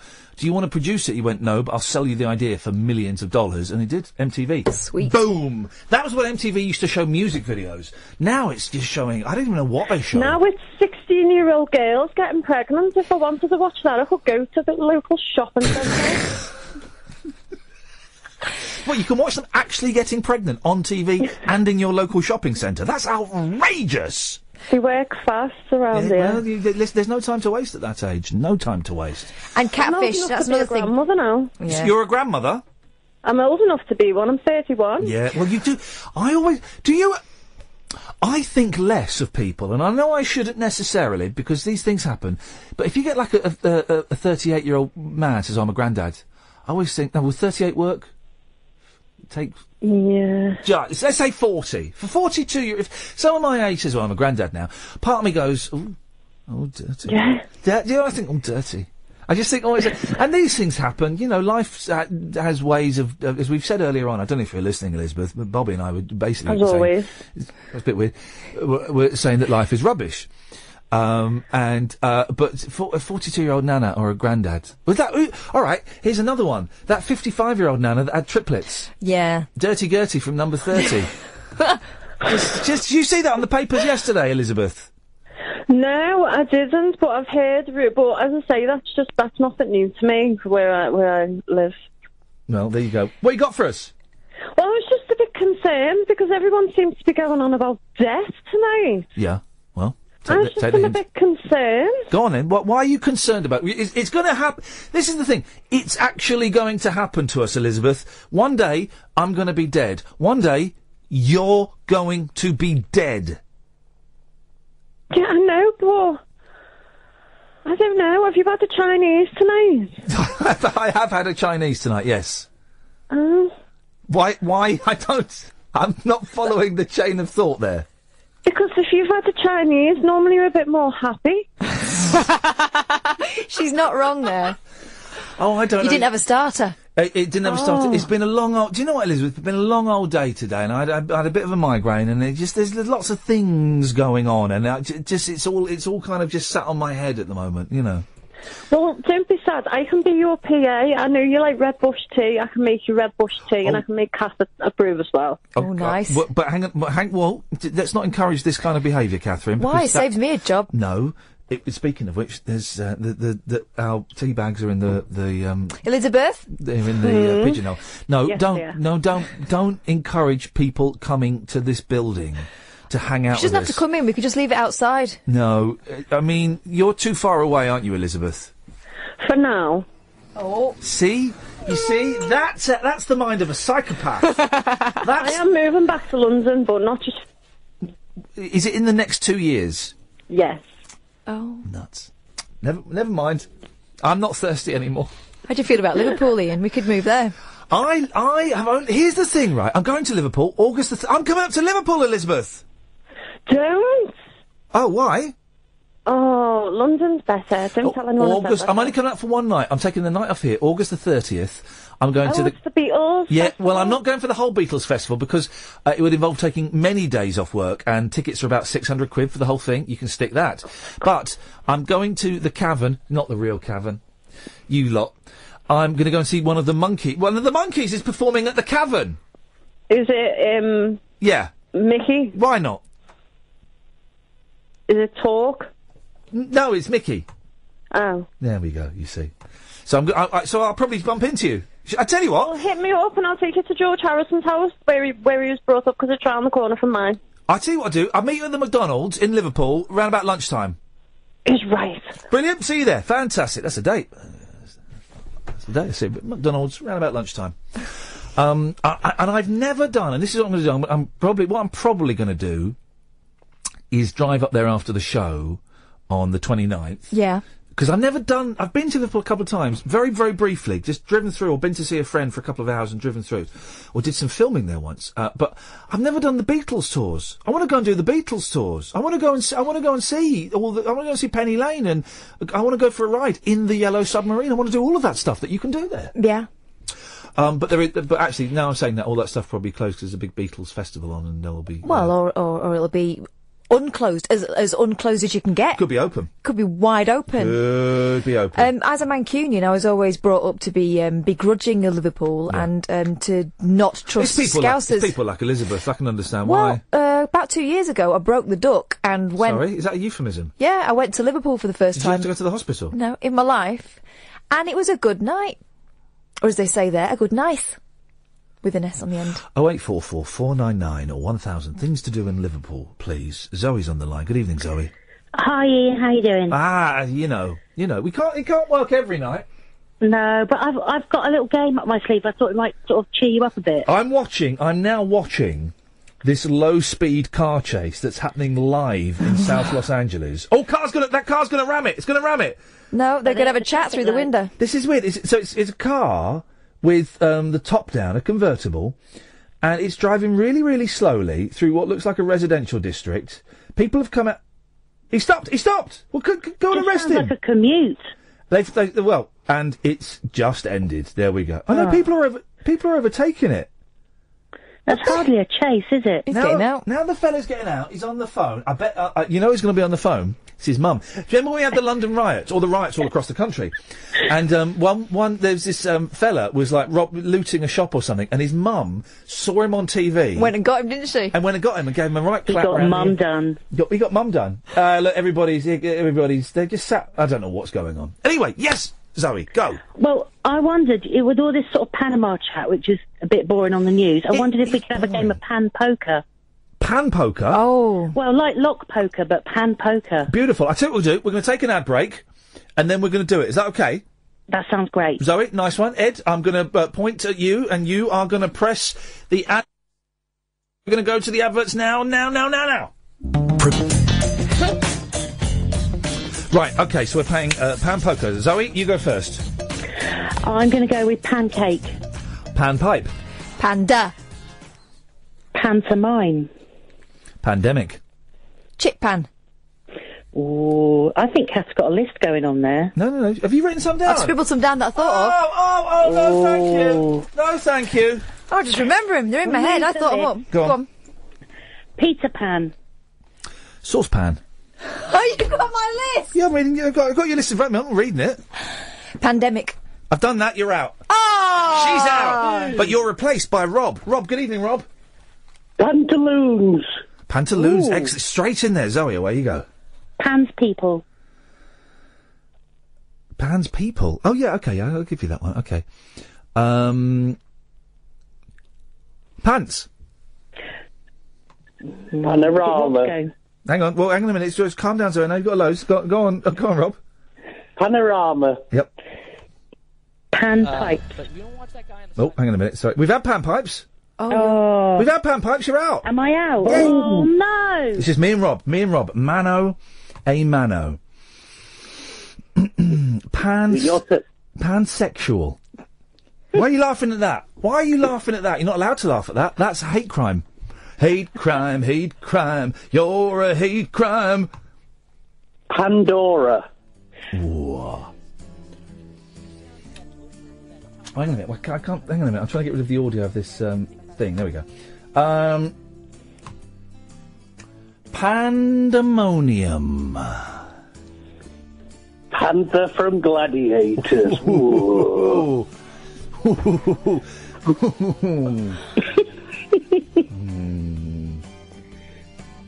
This is a good game. It's a tough game. I'm stalling. Don't mouth them to me, for crying out loud. Panam. Panty liner. Oh! That's got a little bit raunchy. Something for the dads there, Rob. Good work. I like that. Okay. Panzer, as in the tank. Oh. 5, 4, 3, 2. Have we had pandemonium? Yes, we have. You are out. Ladies and gentlemen, the reigning champion of any word poker is There's a good game, Zoe. Nice one, Ian. Thank you, Zoe. Take care, bye. Tatty bye. Yes, Rob. How are you doing? Ups and downs, swings and roundabouts. We can't knock them all out of the ballpark, but this is still better than what is going on any of the other stations right this second. And this is a stinker. So imagine how bad those guys are. Yeah, fair point, you know. Okay. What you got for us, Rob? Hey? What you got for us?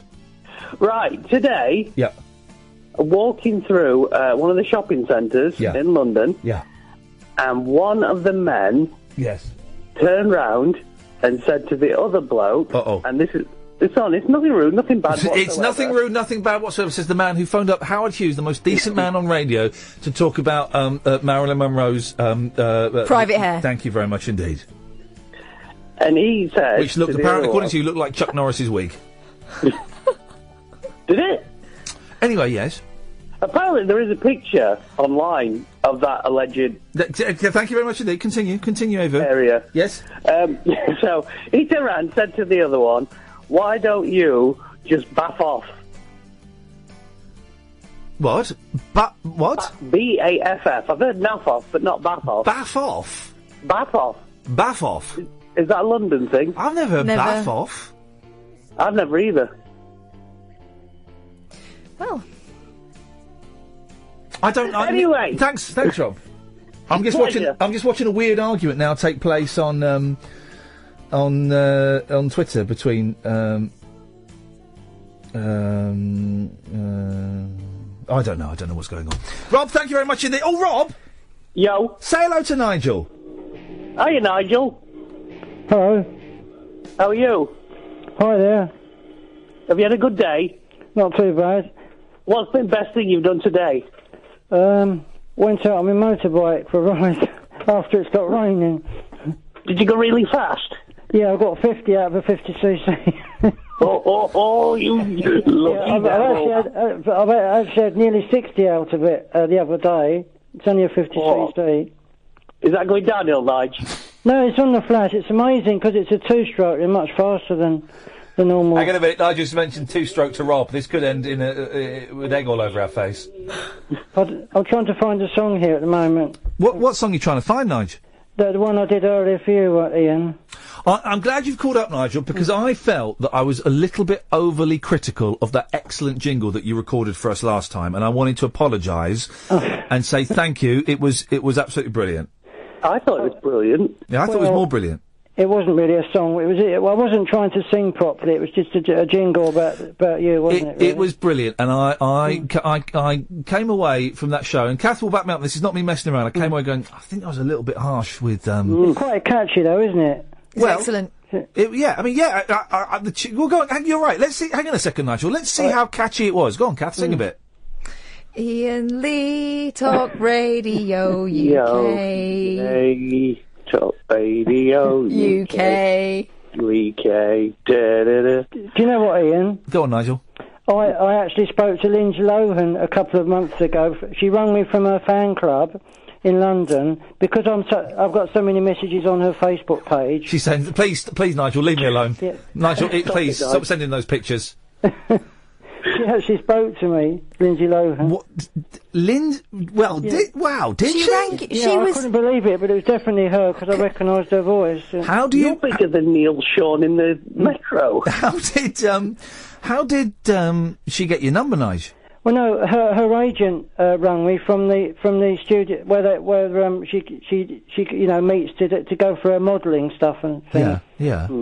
So she was when they rang me from the actual place in London, she was there waiting to go for a photo shoot. So I got to speak to her before she went for the photo shoot. Did you know she was going to phone you up? No, I didn't. No. So tell me what happened. So you're at home. Her agent rang me at home because I gave out my number on her Facebook page. You see. Oh, that's a good idea. How she got my number. Right. So you just posted it on a public Facebook page. Well, with one of my messages to Lindsay Lohan. Yeah. Right. It's amazing. She I didn't never ask you for any money, did she?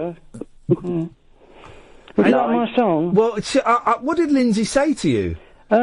Just basically that she's telling me there's not much film work about now. She has to do more modelling and photographic work than anything else, you know. Where did you... I'm on the Lindsay Lohan Facebook page now, and she really is... I mean, she's a stunning woman, and she's It's called the Lindsay Lohan Fan, it's called. Lindsay Lohan Fan.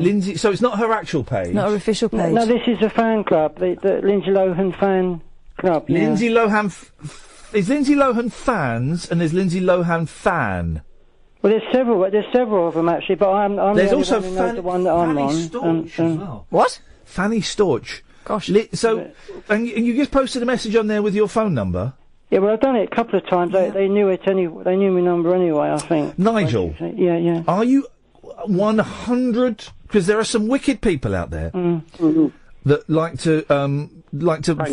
to do prank calls, Rob. They like to phone up, delightful human beings and snigger. Are you? Don't they, Rob?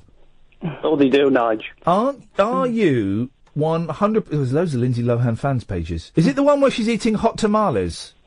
It's one where she's laying down with her legs up in the air. That doesn't narrow it down. She's got stockings. That's what I'd choose.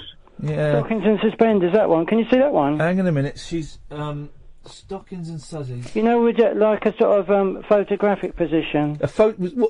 Well.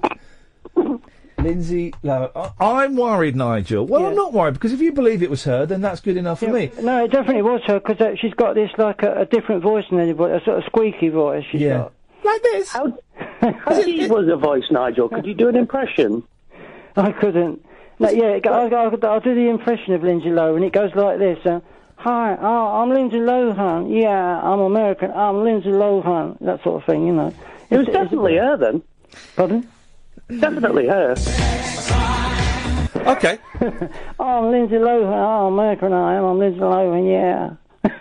We'll clip that tiny little bit, I think. We'll clip that tiny little bit. Well, okay. Well, listen, Nigel, you spoke to Lindsay Lohan, and that is fantastic, and that's I'm glad for you. You've got a song for us, have you? But there are some people that make out things some of the time, obviously. Yeah, I can't find the picture of her and her suzies. No, but you get jealous people as well of you, don't you? Jealous people. Yeah, Nigel. Rushes of dreams. Nigel, I wouldn't put your phone number online.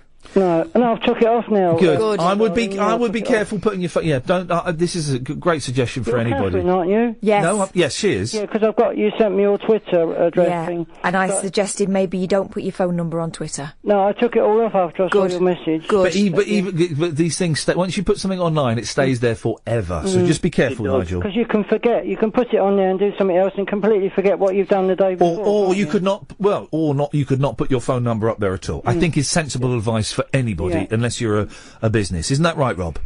Just put your email, Nigel. No, don't even put... You've got a lot of money. In future. That's the best thing. Nigel, you've got a song for us, have you? Yeah, I'll do it. I'll put it on there because it's getting late and the neighbours and things, so I'll try and do it quietly. All right. Here we go. This is called Smile. Okay. This one. Oh.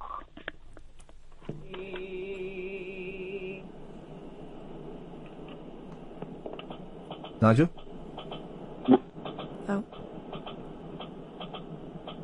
Nigel? This is where the fog You're machine listening plays. to the Iain Lee show on Radio Talk UK. No. See, it's good, though. Or Talk Radio UK. Thank you. Hi, you're listening to the Iain Lee show, Talk Radio UK. Doing it quietly because of the neighbours. Are you doing this live, Nigel? Smile, though your heart is aching. He's not bad. Smile, even though it's breaking.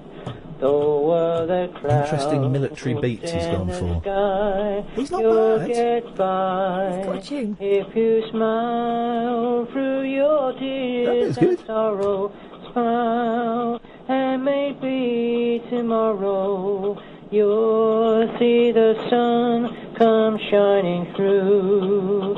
For you just light up your face with gladness, hide any trace of sadness.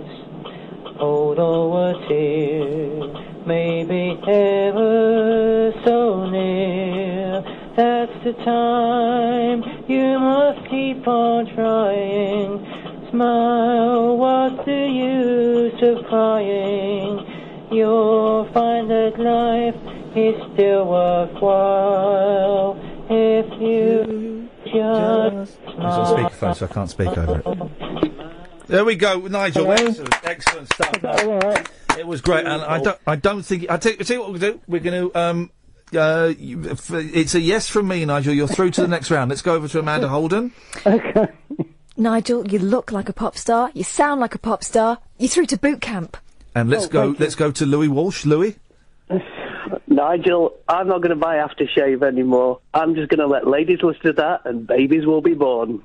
Nigel, thanks, mate. You're a good sport. Thank you, Rob. Ta-ta. 08444991000. 08444991000. After midnight, we will play the answer phone messages. There's loads of them. Thank you very much, everybody who's left a message. In fact, I'm not going to give out the number on the show. If you download tonight's podcast when it comes out about 1:15, 1:30, we've got the phone number in there. We've deliberately included the phone number in there, so it'll be you can give us a call there. Dave's on the line. Good evening, Dave. Evening, Ian. How's it going? You know what, man? Tonight, I was just saying to the people on Periscope, I feel I'm letting people down a little bit. It's not a bad show by any stretch of the imagination, but we've just had 3 really, really strong shows in a row, and so today feels a little bit flat, and I had a bit migraine today, and there's all kinds of stuff going on, and I'm distracted, Dave. The last 3 days I've been really focused on doing this, and today my mind is elsewhere, and it's not... You just wanted me to say I'm okay, didn't you? I mean, I don't really mind. Personally, I think the show's going great, especially after that angelic chorus. He's got. I do feel sorry for Nigel. I mean, was it Lindsay Lohan that called him? Who knows? Maybe it was. Brian Wilson from the Beach Boys once actually called me at my home. That's a true story, and I was in floods of tears afterwards because of the shock. Was it Lindsay Lohan? Let's say it was. Let's say it was, and let's also say to all everybody listening, don't put your phone number online unless you're prepared for people to call you up all times of the day and night, and sometimes be a little bit mean. There are mean people out there, but Nigel's he's got quite a decent voice, I think. Yeah, I might go round his house and do a little duet with him or something. He could totally have been a 60s pop star. A lot of those 60s pop stars, right, weren't very good. Gene Pitney. It's not Gene Pitney's voice. I mean, it's not it's like my dad singing. It's not a particularly nice voice. He had some really good songs, I think. What did he do? I've said that, I'm trying to remember. Was he, I was only 24 hours from Tulsa, only one day away from your arms. That was him, wasn't it? Let's go with yes. Yeah, well, I tell you what, Dave, let's go with yes. I'm liking the vibe. What you got for us, buddy? I got a pizza-related story for you, Ian. Oh, mate, I'm in, of course. All right, so this was a few weeks back, and I was going through a period in my life where I was ordering pizza only for myself, which, I feel is okay to do. Well, hang on, do you live with someone? Well, I do, but I was ordering just for myself. Now, when you say you live with someone, are you sharing a flat with, or a house with, friends, or with a loved partner? Neither.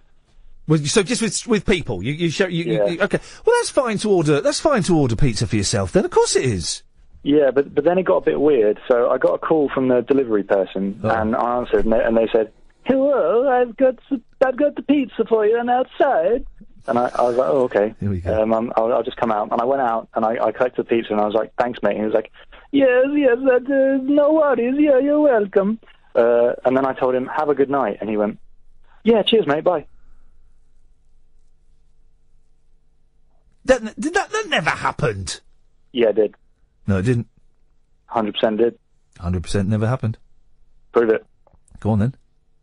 Well, you prove it. You prove it didn't happen. Well, no. If we were in a court of law, the onus would be on you to prove it did happen. Why? Because. Okay. Do you want to apologise? It did happen then. It did not happen. It totally happened. It did not. It did. Did not. I couldn't make that stuff up. It's too good. Fair play, actually. He's right. It is too good to make up. Dave, that sounds like an amazing adventure. Thanks for sharing it. Yeah, you're so welcome. Cheers, man. Cheers. You put the phone down first. Don't really want to. Go on, do it. All right. In that case, I'll cut you off. Too good to make up, Id, and that's the thing. Too good to make up. But did you notice, I've just spent 4 years at the BBC, and what I'd learnt there, Id, was to really question him. I really questioned him to make sure he was telling the truth. Really got to put the screws in just to make sure. We don't put screws in this country, mate. That's torture. We don't do that over here. I don't know what you do over in the colonies, but in this country, that's torture, and we don't do it. In the last 7 months, I'm not going to admit to anything I've done. Wowzers. I say we don't torture people. Guys, come on. We're all laughing because, of course, if we know they're terrorists... Here's the argument that people always put for torture, right? But if you know they're a terrorist, well, then you should torture them. Well, how do you know they're a terrorist? Well, yeah, but if you know... It's the same for the death penalty. Yeah, we should only bring them out if people we know are guilty. Well, you can never be 100% sure. But when you know that then we kill them. Oh, wait, we're not talking about bringing back the death penalty, for crying out loud. What do you think I am, Ian Collins? 0844 499 1000 is the telephone number if you want to give us a call. You're more than welcome to. Where's my copy of the... The papers are all to cop tonight. Where's my copy of the Daily Mail? There's a sentence I didn't think I'd be saying, Mum. Oh, it's gone walkabouts. We'll find it in a bit. 0844 499 1000 is the telephone number. If you want to give us a call, then you can. There's Or just call straight to air after midnight. Should we do that, guys? You fancy that? I've got my back to the periscopers. Let me turn around. So, I am a latecomer to the world of Harry Potter, right? I remember watching the first film when it came out on DVD and thinking, well, that was rubbish. But now I've got young boys, and we got the Harry Potter books, and we started reading it, but then they wanted to get the films, of course. And so we watched the first film, and it wasn't as rubbish as I remembered it. In fact, it was all right. It wasn't brilliant, but it was all right. But we got the box set. So then we watched the second one, and the second one was brilliant. And then the third, and I don't know, I think we're up to the fifth or the sixth one, I don't know. But they're quite good. They're quite good films. They're not the best films in the world, but actually, it turns out they're quite good stories, and I feel bad for saying they were rubbish when I hadn't read them or watched them. Here's the thing, though, right? J.K. Rowling, what's her name? Joanne. What does the K stand for? Anybody? Kerry? Let's say Joanne Kerry Rowling. Right. She's got money pouring out of every orifice. She won't be in the Panama Papers. Guarantee it. She loves paying tax. She said so. She loves it. She loves paying tax. But get this right, and this is insane, and I've spent a lot of money on rubbish, okay? I spent a lot of money on rubbish, including, apparently, there was on one of the antique shows today, one of the things I bought was on there. It's a spitting image doll of Mickey Dolenz. It's the head, so it's a spitting image doll of one of the monkeys, and I can't remember how much I paid for it. I think I paid about 160 quid for it, but I'm prepared to be proven wrong. But that's kind of, and I spend a fair bit in the past on monkeys. I'm obsessed with them. But in fact, I once bought a single for I think I bought a single 7-inch single. I think I spent I want to say $600 on it, US dollars. That's ridiculous. I mean, that's ridiculous. And do you know how many times I played it? Never. I've still got it in the envelope. I'm so scared of it getting damaged, or my boys drawing on it, or which they have done to some of the stuff that I've bought, or the dog chewing it up. I remember I bought a box set. Again, it's a box set. There's only 200 of them, right? It cost a fortune, right? And I came home, and the box was in the bin, and the contents, most of the contents were there, but the box. I said, "What happened?" The boys poured water on it. Did it cost much? No, it was fun. This is insane, though. 0844 499 1000. An oak chair that J.K. Rowling used. Rolling or Rowling? What would you say, Id? Rolling. So Rowling it is then. Okay. I just knew that you. Okay, thank you. An oak chair, and there's a picture of it. It's just a chair, the kind of chair that you get in, a dining chair. It's got graffiti on it. While writing the first 2 books of the Harry Potter series, has sold for. Have a guess how much this chair sold for. It's just a chair, like a sort of an old dining chair. It's got graffiti on it. Wrote the first 2 books. It's going to be something ridiculous. I'm going to just guess £20,000. Nowhere near, am I? They saw you coming. £278,000. Wow. It's the kind of chair that your nan would have, like, if she had old furniture. It's that kind of chair for around a dining table. I don't think my nan would buy a chair that expensive. Well, I suspect she'd have a cheaper version, as would my nan. But the 1930s chair was one of 4 mismatched chairs given for free to the then little-known writer for her council flat in Edinburgh. So it is just like a hand-me-down. Flipping it. I love J.K. Rowling. She's a genius. People knock her because of what I don't even know what her political beliefs are, whether she was in and out with Scotland, I don't know. And they knock her because she's made loads. She's a flipping genius. She's a flipping genius. The 1930s chair was one of 4 mismatched chairs given for free to the then little-known writer for her council flat in Edinburgh. She wrote Harry Potter and the Philosopher's Stone and Harry Potter and the Chamber of Secrets on it. Imagine all of the things that she's done on that chair. Because when you sit on a chair for a long time, things, you secrete. Well, I mean, prior... Oh, hang on a minute. It wasn't even her that sold it this time. Oh, flip. Prior to the Heritage Auction sale in New York, America, yesterday, the chair has been auctioned twice before, once by Rowling for charity. So it's not hers.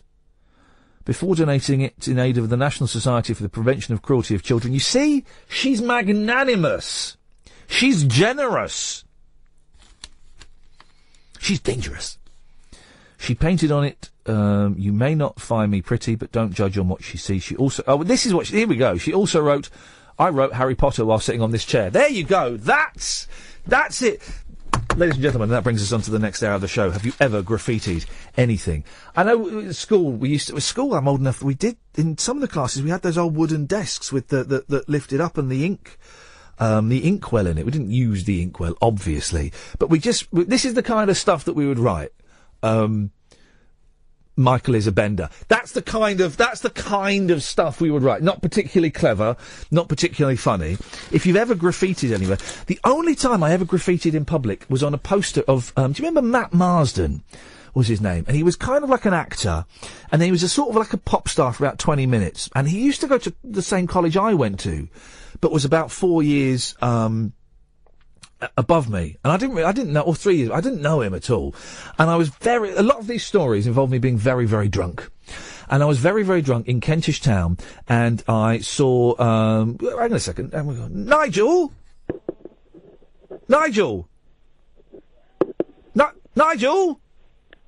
he's done a pocket dial. Nigel, hello, Ian. Yeah, you're back on. What's wrong?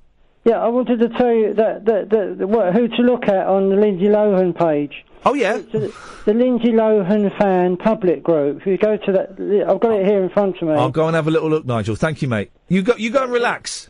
Yeah, okay, Lindsay Lohan fan public group. Brilliant. Thank you, mate. I appreciate that, Nigel. Cheers. So I saw a picture of Matt Marsden, a poster of Matt Marsden for his new single, and I have no idea why I did this. Well, I was drunk and I was jealous, probably. And I wrote twit. I didn't write twit. And I wrote that on his forehead. And do you know why? That has haunted me for some reason. That's really haunted me. Why? What mean thing to do? Of course, I should have drawn a weeping cactus going into his mouth. If you've ever graffitied, you can give us a call. 08444991000. We'll be taking your calls straight to air and playing some of the answer phone messages that you have left on my own answer phone. Talk Radio. You're listening to Talk Radio. Don't forget, every day, straight after the show, we release a best of podcast. Go to iTunes or to your podcast provider, type in Iain Lee, IAINLEE, and it will pop up. I appreciate it if you download it, if you subscribe to it, if you leave nice comments as well. If you're enjoying listening to the show, you can also watch it as well while we're on live. Periscope.tv/Iain Lee. Call straight to air coming up after we get the latest news at midnight on Talk Radio. Evening, this is Iain Lee. A quick recap of some of the things we've spoken about on Talk Radio. We talked about Jackie Chan, rubbish bikes, bands that you don't like because of your brother or sister. We haven't found any mums that have dated rock stars yet. That's what I really want the main thrust of the last hour to be. 0844 499 1000. We'll take your call straight to air, though. Line 1, you're on the wireless. Hello? Hello? Yes? Hold on. Okay, we're waiting for it. Hey, man, how you doing? I'm good, thanks. How are you? Fantastic. How's the night going? It's okay. Okay, so what are we talking about? I don't know. What have you called in to talk about? We have called in... We? Talking about... we? Walker's Crisps. What? Who is we? Me and my mate. Ollie. We are watching the Masters at the moment. What's the Masters? What, is this a Doctor Who program? What is it? Is it Doctor Who? The Masters is where some people really show off their excellence in how well they can play golf. Okay, it's a golf tournament. Okay, fair play. Yep. Do you know the Masters? No, I don't. No, I know the Master from Doctor Who, and I know various, but I don't know I don't watch golf. No. Where are you from? Where am I? What do you mean? Where am I from? Where do I live now, or where did I grow up, or where have I spent most of my life? Are you English, or are you Pakistani, or whatever? I spent 3 months in Pakistan. Did you? Yes, I did, but I'm English. Well, I'm English. I'm British. Well, I'm European. I'm British. I'm a quarter Scottish, and I'm 3/4 English. So you're a bit of everything. That's beautiful. No, I'm a bit of two things. Okay, but Rory McIlroy... What have you been up? Apart from watching the golf, what have you been up to tonight? Rory McIlroy is doing quite well. Well, you know, Okay. Well, no. Hello. You haven't been keeping up with it. Apart from watching the golf, what have you been up to this evening? It's hard to say. I mean, I have been watching a lot of golf this evening. Yeah. I have. Go on. I have had a few beers otherwise. There we go. Also played a round of golf this afternoon. Did you? Yes. Why do you like? How many beers have you had? Oh. We're at that stage of the night already. Just one. Just one. Jeez, you're a lightweight. No. Can permission to speak freely, sir? Permission to speak freely, sir. Okay. Is it granted? How many have I had, Ollie? Is it granted? Is permission to speak freely granted? I've only had 9. There we go. I was about to say you sound pissed. I mean, you do. 9. You sound very, very drunk. And you're doing the thing. I haven't had a drink for about 11 and a half years. You're doing the thing where you're really trying to focus so that you don't sound drunk, which makes you sound more drunk. Yes, can I put Rebecca on? Does Rebecca want to come on? Rebecca's fine, thanks, Ian. Thank you, Rebecca. I'm glad you're fine. Rebecca, I suggest you leave the premises and get to safety. I'm fine if I stay on. I'm fine if I stay on. Okay. I don't need to put Rebecca on. Why did you get drunk on it's only a Thursday? Have you been following the Masters at all? Why did you get drunk? It's only a Thursday. Well, you know what? I'm a teacher, so I've got a bit of a holiday. Oh, you're on your Easter holidays. What do you teach children? What subject, I mean? I teach maths and games. Maths and games. Why do those two always go together? Well, you know... My games teacher was... But both the games teacher and the PE teacher both taught maths. Isn't that funny? It is funny. I mean, I think maybe one of them fails at one end, so they go the other end and vice versa. Well, what's your name? Well, no, give us your first name. Don't give us your... What's your first name? Mike. Mike. Are you happy in your job, Mike? I am ecstatic. Are you really happy? I said ecstatic. Yeah. I mean, but you said it. But you said it. You said it with a tone that was either drunk, or it was you being ironic. I think you're trying to push too far on my drunkenness, but I am ecstatic. Well, I think you're trying to push too far on our patience, but. I am ecstatic. You're ecstatic. Well, I'm glad to hear it. That's good. Because we've been kind of... one of the themes of the show this evening has been, life sucks, man. But it's good to hear somebody enjoying their life. I really wanted to call in, but I hadn't been listening to the show. But now, life sucks. Life sucks. Well, no, but but what I'm saying is, if your life doesn't suck, and you're genuinely ecstatic about where you are and what's going on, then that is brilliant and that is inspirational and offers hope to everyone. I mean, I love it. I love. Brilliant. I love my life at the moment. Can you tell my accent? Can I tell your accent? What? Where am I from? No, I can't place it. It sounds vaguely Australian. It sounds vaguely Australian, maybe a little bit South African. I can't quite place it. It is Australian. Well done. Thank you. So in terms of would you prefer to work in England or Australia? What do you think? Well, are you asking me? Yeah. I prefer to work in England. I mean, the commute to Australia would be insane. It would be absolutely insane. Yeah. Why would you consider it? I would consider anything if the money was enough. Australia is I've been to Australia once, actually. I was there for 5 days for work, actually. I went to work in Australia for 5 days. Did you enjoy Australia when you were there? I didn't see a lot of it. I don't remember what town I went. I went to a town for 3 hours on the last day. Was it, Brisbane or Melbourne or it was one of those. I wouldn't choose to go to Australia on a holiday. It doesn't appeal to me. Okay.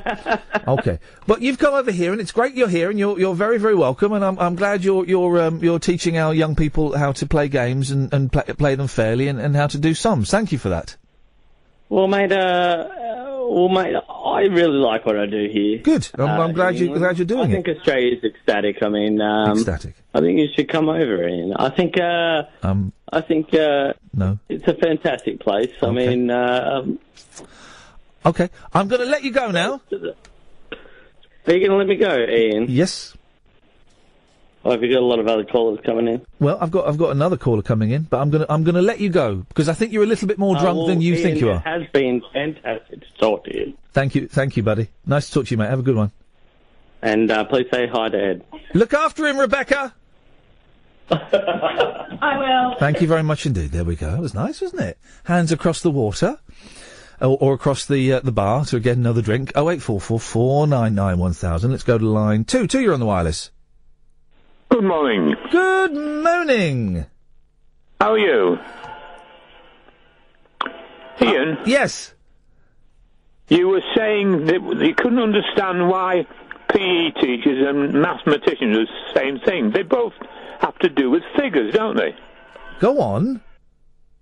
Well, you said you couldn't understand why PE teachers and the maths teachers the same disciplines. Yeah. Why it was always those two disciplines together? It was because they're both to do with figures. Go on. I see. You mean mathematical figures and the bodily, the figure of the body. Yes. Yeah. Yes. You're getting it slowly. And by the way, Isn't it we were slowly? talking last night about the 50 Shades of Grey. There are actually 4 books, not 3. Hang on, what's I'm reading the fourth. What's the fourth Reading one? The fourth one now. Again. What's the fourth one? It's a rehash of the first one, but from the man's point of view. Yes, he's written from your. Yes, I remember that coming out. It's written from his perspective. In mind, all the time I'm reading it, and I think this is a middle-aged woman who's written this book. Where the hell she got all this knowledge? She's got 2 grown-up sons, lives North London somewhere. Yeah. She's got all this knowledge about sex and everything else. I hope she hasn't been trying it all. Well, you know, there's nothing wrong with having a little bit of fun, is there? Oh, a lot of fun actually there. Yes, get stuck in, boy. Dennis, nice to talk to you, buddy. Take care, mate. Bye-bye. Ta-ta. 0844 499 1000 is the telephone number. We're taking your call straight to air. As you can tell in this bit, well, for the whole show, really, and this is what the point I'm trying to get across, and it's kind of hard. Move that around a little bit. It's kind of hard to get it across. You can call in about anything. You don't need to have anything to say on this show. Line 2, you're on the wireless. Hey, how you doing? Oh, God. Is this you lot again? Is this Ollie? How you going, mate? Sorry, mate. How you going? Is this Ollie? Yeah, mate. How are you? Okay. Well, why are you putting on an Australian accent? Mate, I'm not putting on an Australian accent. Okay. Why are you saying I am? Because it doesn't sound genuine. Have you got? I'm just worried that. Are you a teacher? Hang on. Are you a teacher as well? Yeah, of course I am, mate. I just worry. This is a genuine concern. That for a couple. No. Yeah, seriously. No, go on. seriously, I will. Thank you. I just worry that 2 teachers phoning up a national radio station whilst really much more hammered than they think they are. I just worry that it's going to look bad for you guys. Why is that? Why do you think? Well, I mean, I don't have to teach for another week and a half. No, I'm not worried about you teaching with a hangover. What subject do you teach? Well, we teach different subjects. Yes, that's why I asked the question, what subject do you teach? I teach maths. Okay. So the same subject? Yeah, mathematics. Yeah. Okay. I just think that you're more drunk than you believe you are.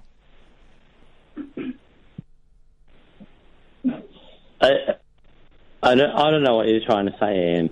I'm not trying to say anything. I'm saying it. I'm saying you're more drunk than you think you are, and I'm just worried that. Imagine how old are the kids that you teach? Tomorrow. How old are the kids that you teach? Well, I'd say the ages vary. I'd say they'd be student ages, mate. Student ages, yeah. But what kind of school do you teach in? Is it a primary school, a middle school, a secondary school? What is it? Why does that matter? Because I'm just wondering, and I'm surprised that you've not considered this, that if the pupils are old enough to be listening to this, and they record this, and they play it during your lessons, or to your head teacher? So be it, mate. So be it. Yeah, and you think that would be okay? Do you? Ian, are you saying we shouldn't actually call this show? I'm just saying. And as in. Yeah, I'm just saying. If I was a drunk, is there a identity? Now I'm getting worried because they've got no manners. And they're teaching our kids. They're supposed to be setting an example to our kids.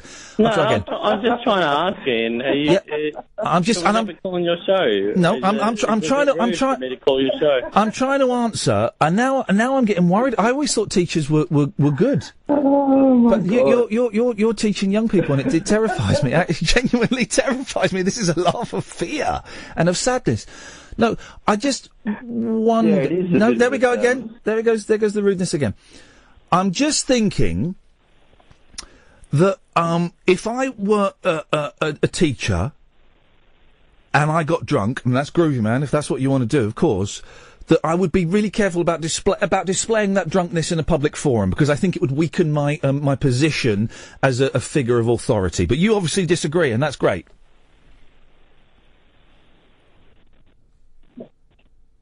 So are you trying to say that in my time when I'm not teaching, I shouldn't be allowed to drink alcohol? Well, no, I'm trying to say exactly what I just said.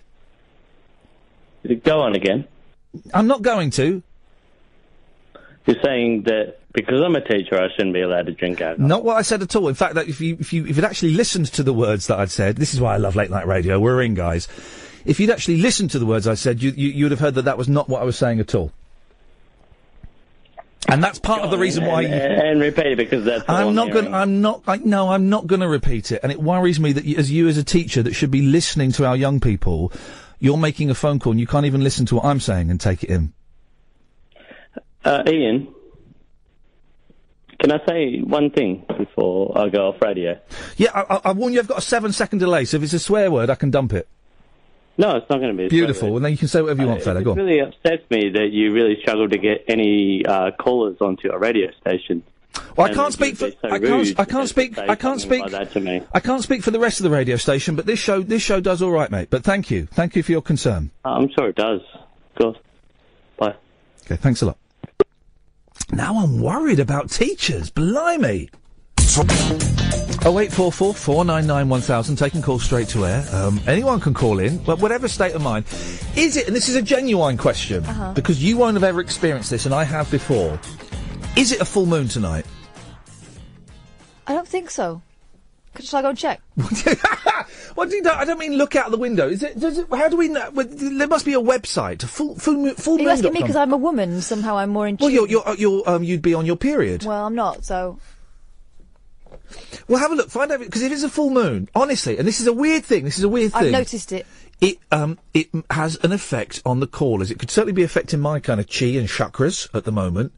But it has an effect on the types of callers that you get. The closer you get to a full moon, the weirder it gets. The full moon night is fruitcakes, and then it kind of tails off. And tonight has been a weird show, and it's not a bad show by any stretch of the imagination. We've been spoilt by having 3 progressively better shows in a row, and so there was always going to be some point where we have a little bit of a come down, and today is the come down. You've got the website in front of you. The next full moon will occur on Friday, April 22nd. Oh, well, so there's no excuse. So we're miles away. So it's just the holidays. It's just fruitcakes and loom pots. That's all it is. As a mum, from my perspective, it worries. Teachers want to get boozed up, then that's fine. Public displays of drunkenness from people who are supposed to be in authority, and then the rudeness that comes from generally comes from being drunk. It doesn't mean they are rude people, but the more out of it we get on drugs or alcohol, generally the ruder we get. Generally, not always, but the rudeness that comes from that, and the lack of ability to listen to a conversation in public from a teacher, it does make me uncomfortable. I suspect Rebecca was the measure of what was going on there. Yes, don't you? I suspect so. Let's go to line 6. Line 6, you're on the wireless. You alright? I'm alright. You alright? Yeah, not too bad. Not too bad. Good. What you got for us, fella? Well, I thought about doing some impressions of radio hosts. Oh, okay. Yeah, fine. This will be good. Go on. I thought I'd start with Duncan Barks. Go on. He's blocked me. He's blocked me on Twitter for some reason. Has he? Well, he'll be on that, so he won't hear this. Yeah, go on then. My name is Duncan Burke, so I like to shout a lot. The first hour of the show, we're going to be talking about Brexit. And the second hour of the show, we're going to be talking about Muslims. And the third hour of the show, we're going to be talking about immigrants who aren't Muslims. Thank you very much. Yeah, anyone else? Yeah, I was going to do Julia Hartley-Brewer. Oh, God. Please be careful. I can't really do the womanly voice, but... Well... my name's Julia Hartley-Brewer. Welcome to Talk Radio. If you disagree with me, you can give me a call on 0844... Hang on, what's the point of this? No one ever rings this bloody show, do they? Oh, I'm sort of out now. Yeah, I'm going to get told off now. Do you want to do one more? Well, you give me someone, I'll tell you if I know them, and then I'll try and do the impression. Oh, I'll tell you what. All right, James O'Brien. Oh, I don't like him. He just interrupts you, doesn't he, all the time. I don't, if you start me off on him, I'll go on a right rant. All right. Okay. Put up... no, I'm not going to say Paul Ross, because I'm going to be careful. I like Paul Ross. Yeah. Paul Ross is all right. No, OK. Ian Collins. His show's called The Whole Show, innit? It's a load of rubbish, but... Thank you very much indeed. 0844 499 1000. We also have an answer phone machine that you can call... It's not a machine, it's one of those things where it clicks and tape goes round. Has anyone ever successfully broken into someone's house to erase a message they left on an actual answer phone machine? There's always in the 80s and 90s... There were lots of plots of films that involved people leaving a message they didn't mean to leave on an answer phone machine on a cassette and having to break into the house to steal that cassette and replace it or to tape over. Loads of films had that as the plot line, I seem to remember. If anyone's ever successfully done that. Anyway, what I've got is I've got a Skype number. I'm renting a Skype number out with my own dollar, dear listener. And I'm not going to give the number out now, but if you download tonight's podcast in about an hour's time when it comes out, it will be on there, and you can leave messages. It's very, very unlikely, unless I'm feeling mischievous, it's unlikely that anyone's ever going to answer that phone number when you ring. So you can ring it pretty much in confidence, and if anyone does answer it, it'll just be me at home bored. So that's it. But here are some of the messages that I got today.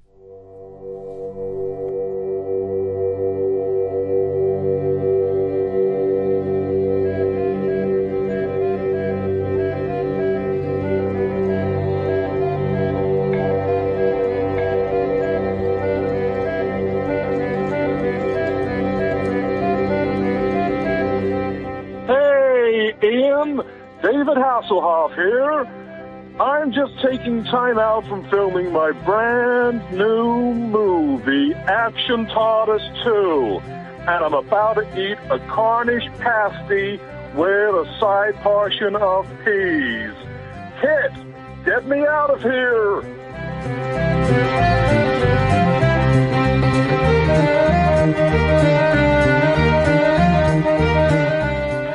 Hello, this is Julian Hartley-Brewer. I want to message you, Iain Lee, and tell you that you better stop taking the mick out of my wife, or I will come round there and give you a damn good shouting to.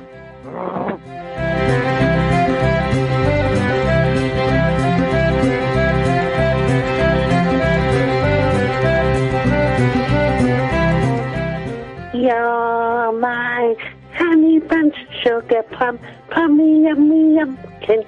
You're my sweetie pie. You're my cupcake, gumdrop, snow bones. You're the apple of my eye.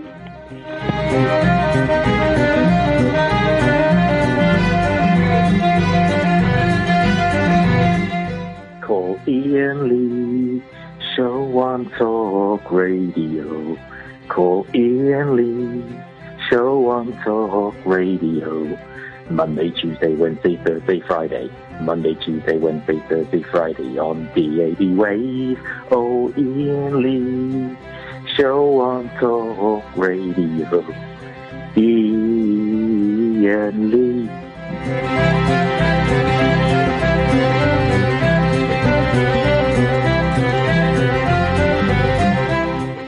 These are the words it can't say. These are the words it can't say. These are the words it can't say. These are the words it can't say.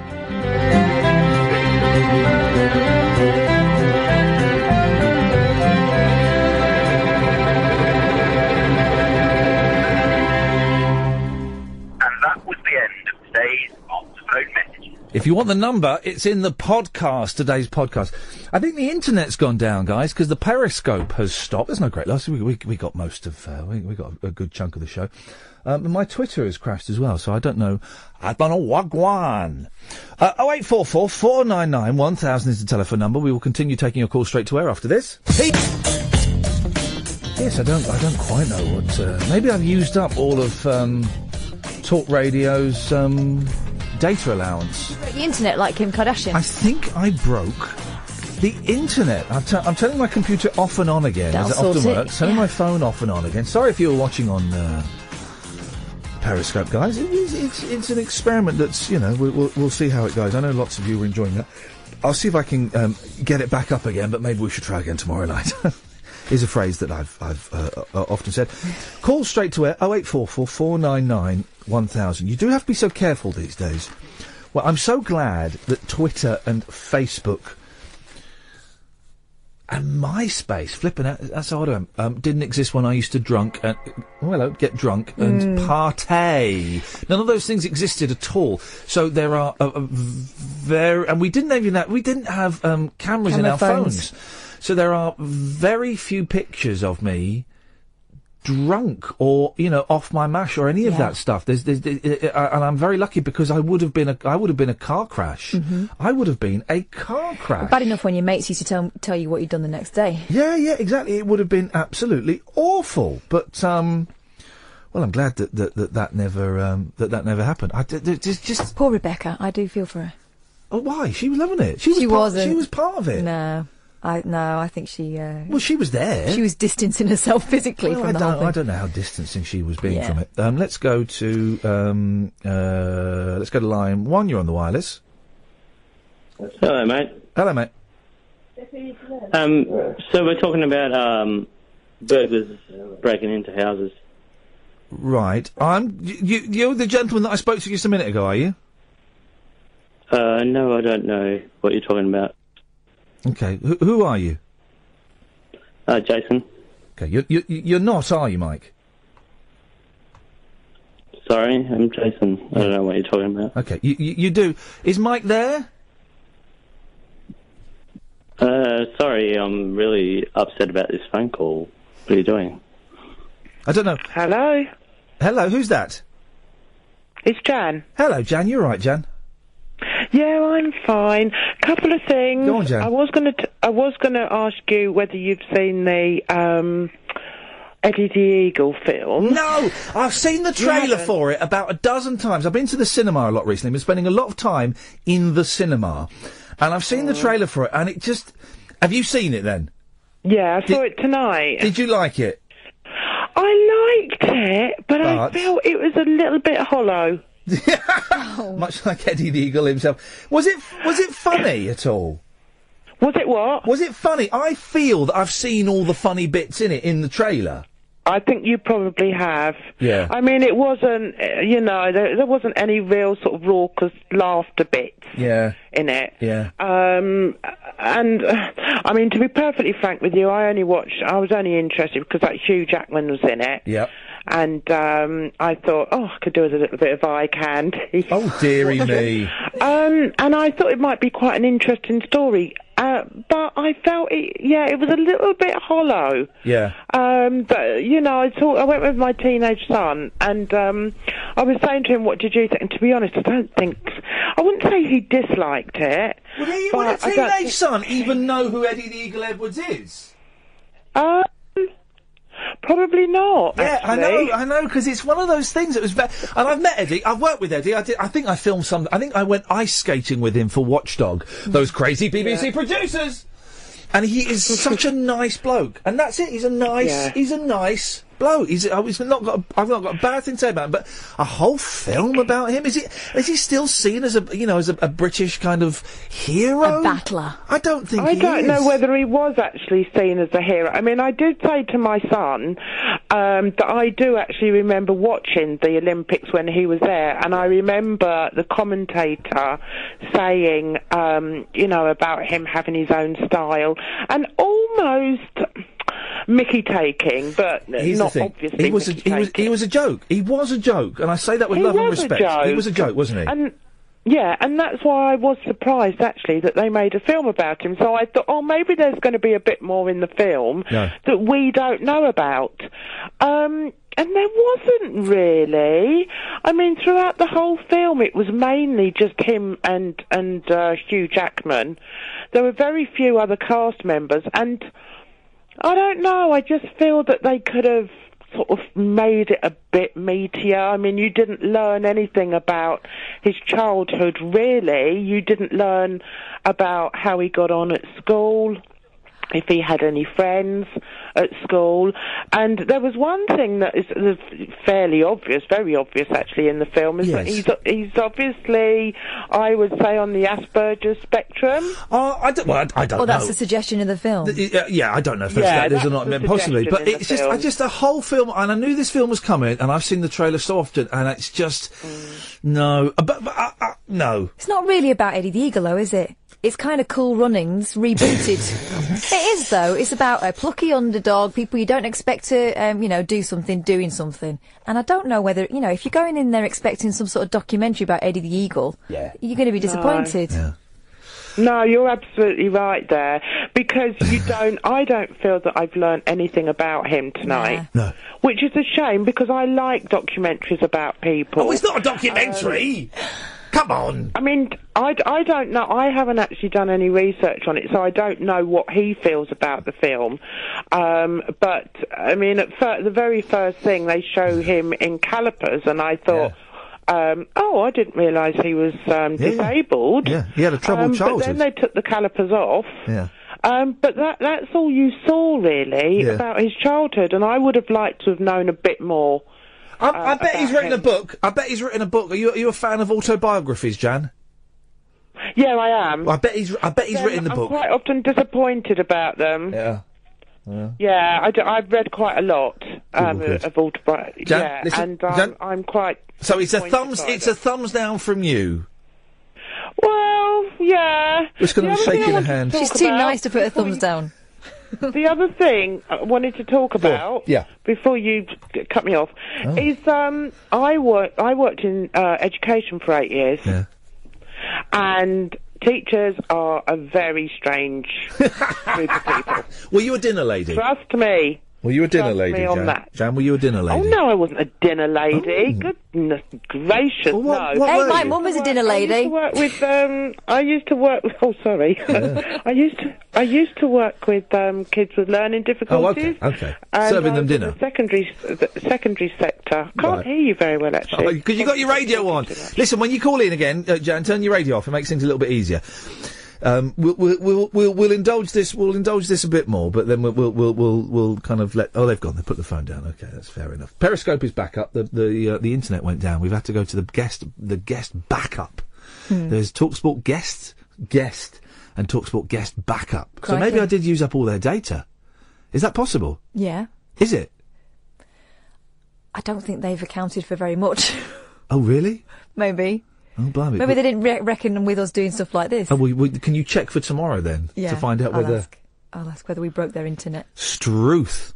So, Ben Spencer, the medical correspondent in the Daily Mail, suggests that there'll be labels to tell you how much exercise will burn off food. Oh, flipping heck. Now, I'm getting a little bit porky at the moment, right? But you know why? Oh, because I'm on these meds and I'm eating a lot, just eating sweets and make me hungry, and make me hungry for chocolate and crisps and sweets. But you know it's a phase and it'll balance out. Well, this might be it. Maybe I'm meant to be a fat man.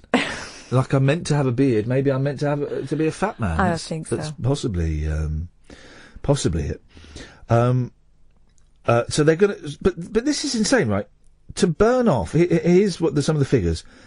To burn off 3 custard creams, 08444991000 by the way. Gosh, they're not even very big biscuits. To burn off 3 custard creams, How long would you have to walk for? Briskly. Brisk walk. 20 minutes. 39 minutes. What? Or run for 24 minutes. That's 3 custard creams. I'll have that on the way to the fridge to get the chocolate out, and then I'll have that on the way back from the fridge. That's 6. Could you not jog to the fridge?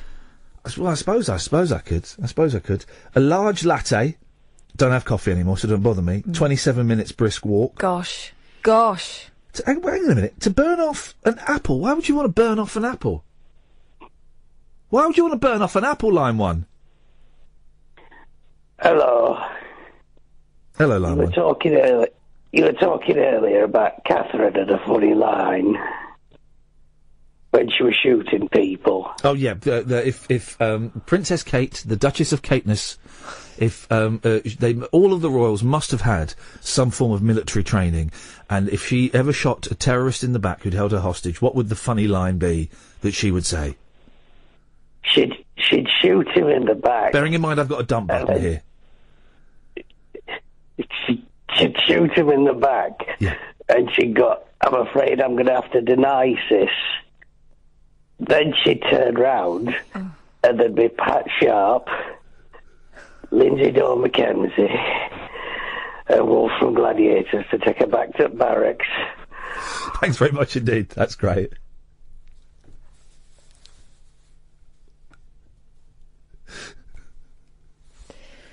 Have I really used up all their internet? I think you might have. Have they got a limit on it then? Surely they've just got... I don't know. What are you asking me for? Because you're your mum.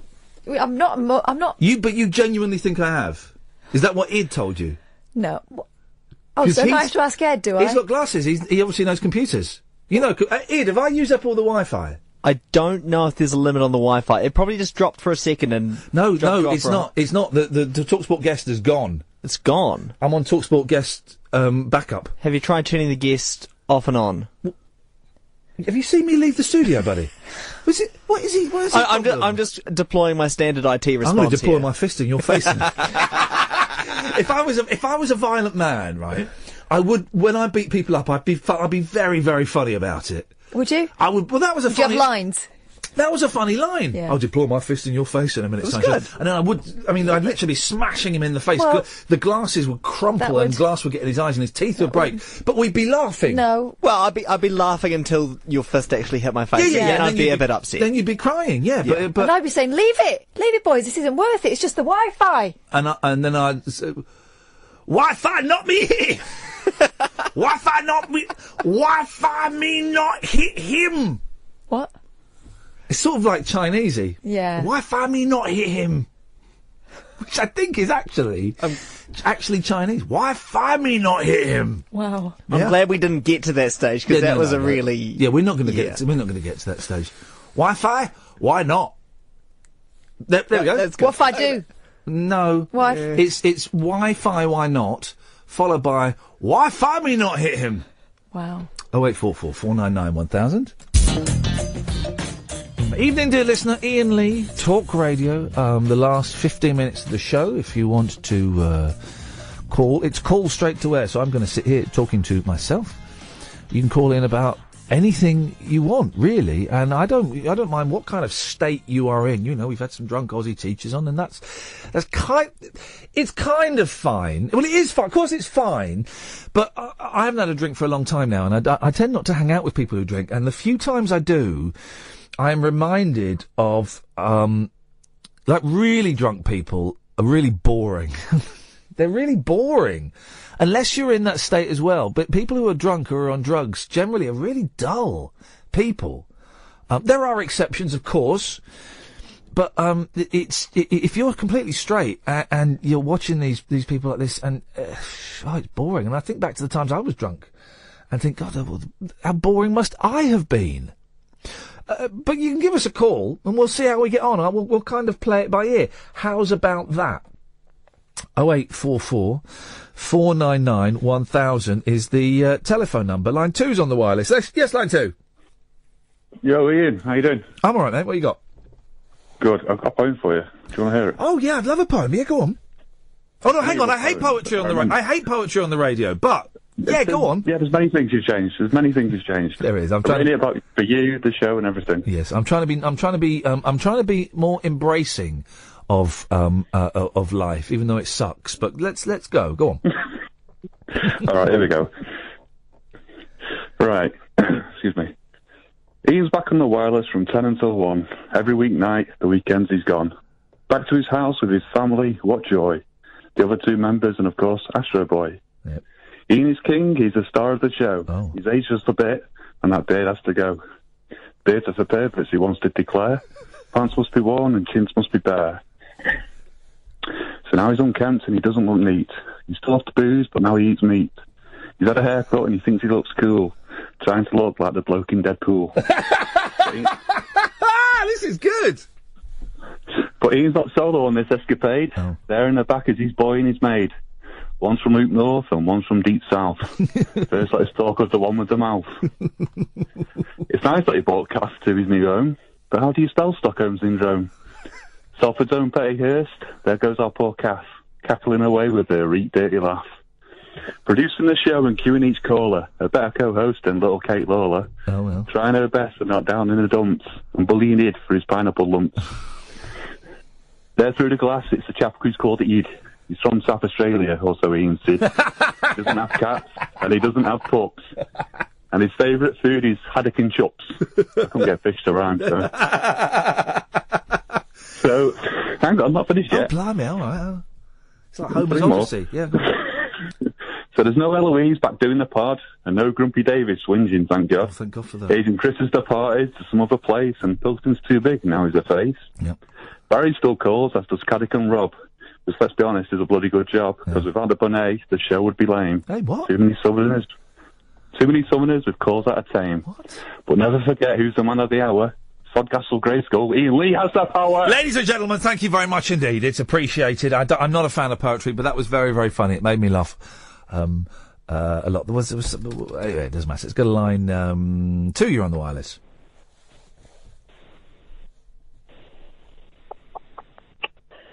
Ten, 9, 8, 7, 6, 5, 4, 3, 2, 1, and go. Go on then. Hi, Ian. Hi there, countdown lady. No, I'm Pink Angel. Okay. Hello. And I have just been out to my karaoke evening this evening at my local bar, and I just won a Sunday roast or 2. Oh, beautiful. Now, yeah. Is it one of, because I've been, the last Sunday roast I went for in a pub was quite a while ago. I was really looking forward to it, but it was a Ponzi Sunday roast. It was, get this right, the whole roast was served in a giant Yorkshire pudding. That's cool. No, it's not cool. I want it. Give me plates. Give me plates. You like a Yorkshire pudding, don't you, I Ian? do like a Yorkshire pudding, but I like plates, and I like plenty of potatoes and gravy and mint sauce. Oh, well done. I've won before, because... Hang on. I win quite often. I quite often win my Sunday roast, okay? Wow. And they have the mashed potato under all the meat. Oh. The mashed potato is under the meat, Soaks up okay? the juice.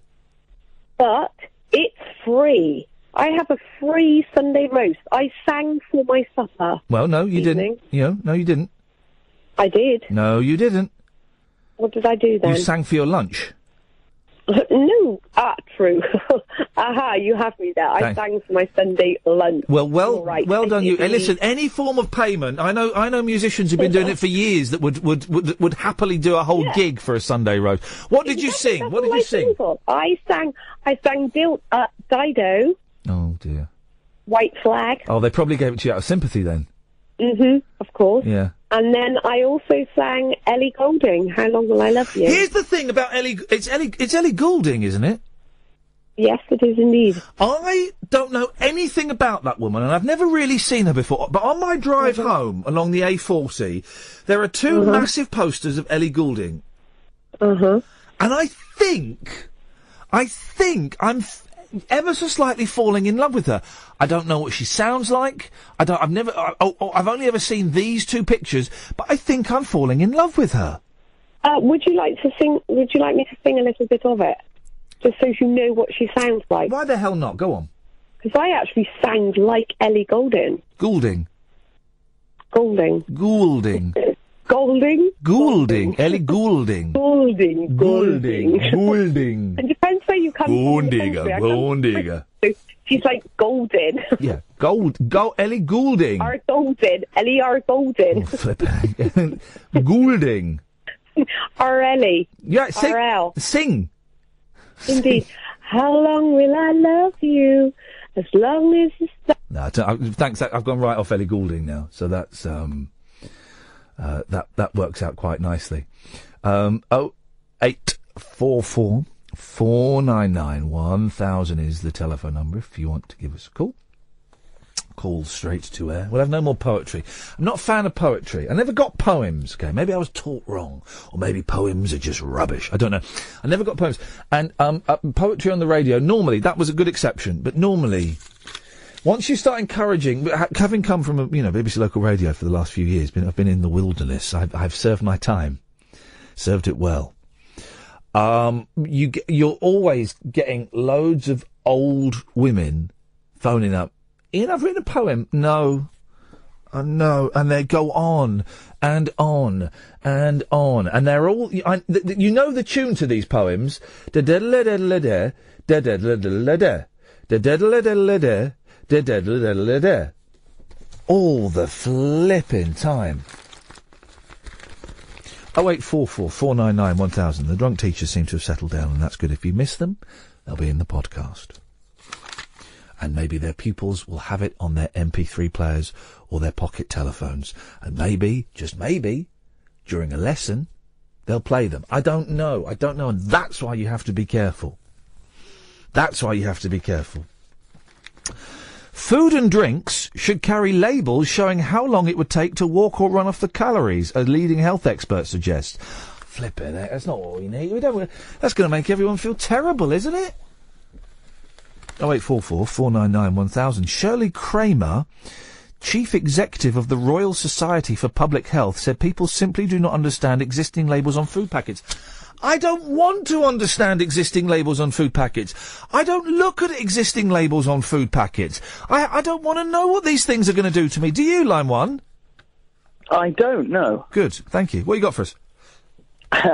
You were speaking about poetry. I know you don't want poetry. Well, hang on. Have you just called in with me saying I don't want poetry? You're not going to just call in with poetry, are you?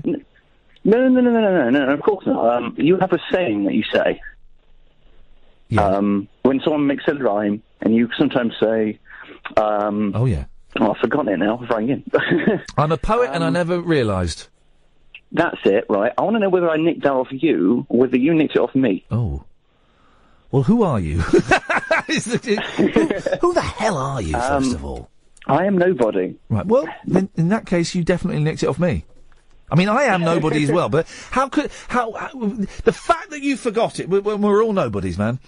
The fact that you forgot what it was, I think if we were now stood in a court of law, like Judge Judy, we stood side by side, and she'd go, you, nobody number one, and that's you, I'm nobody number two. Tell me the phrase. And you went, oh, I've forgotten it. Okay, right, Bert, he forgot it. You tell me the phrase, nobody number two. And I'd go, well, I'm a poet and I never realised. The joke being that it's supposed to be I'm a poet and I didn't know it. You know that? Yes. And that rhymes, but I'm a poet and I never realised. That doesn't rhyme. Implication is you're a bad poet. You definitely stole it from me. But I don't mind, you can use it. You can use it, but every time you say it, you need to say... I think of you. That's the problem. You have to say courtesy of Iain Lee. So just practice it. I'm a poet and I never realised, and then in a softer voice, courtesy of Iain Lee. Away you go. Courtesy of Iain Lee. To do the whole thing. I'm a poet. Go on, okay. I'm a poet and I didn't realise it. Courtesy of Iain Lee. Perfect, I'm happy with that, mate. As long as you're happy with that, I'm happy with that. Beautiful. Let's call it quits. We'll have no more about it, okay? I'll hear no more about it. Perfect. She said, Shirley Kramer this is, they got above this, they got a picture of Linda Evangelista. I don't really remember her. She was a supermodel in the 90s. And now she's 50 and she's not as skinny as she was. She still looks hot, man. But at 50 we can see a little more of Linda. During her 90s model heyday, she could boast one of the most famous faces in the world. But yesterday, Linda Evangelista kept her much-changed visage firmly hidden behind a pair of black sunglasses. Basically, they're saying she's fat.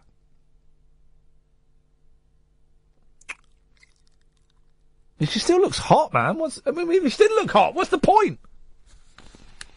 Back to eating biscuits. By the way, we've got time for another couple of quick calls if you want. 0844 499 1000.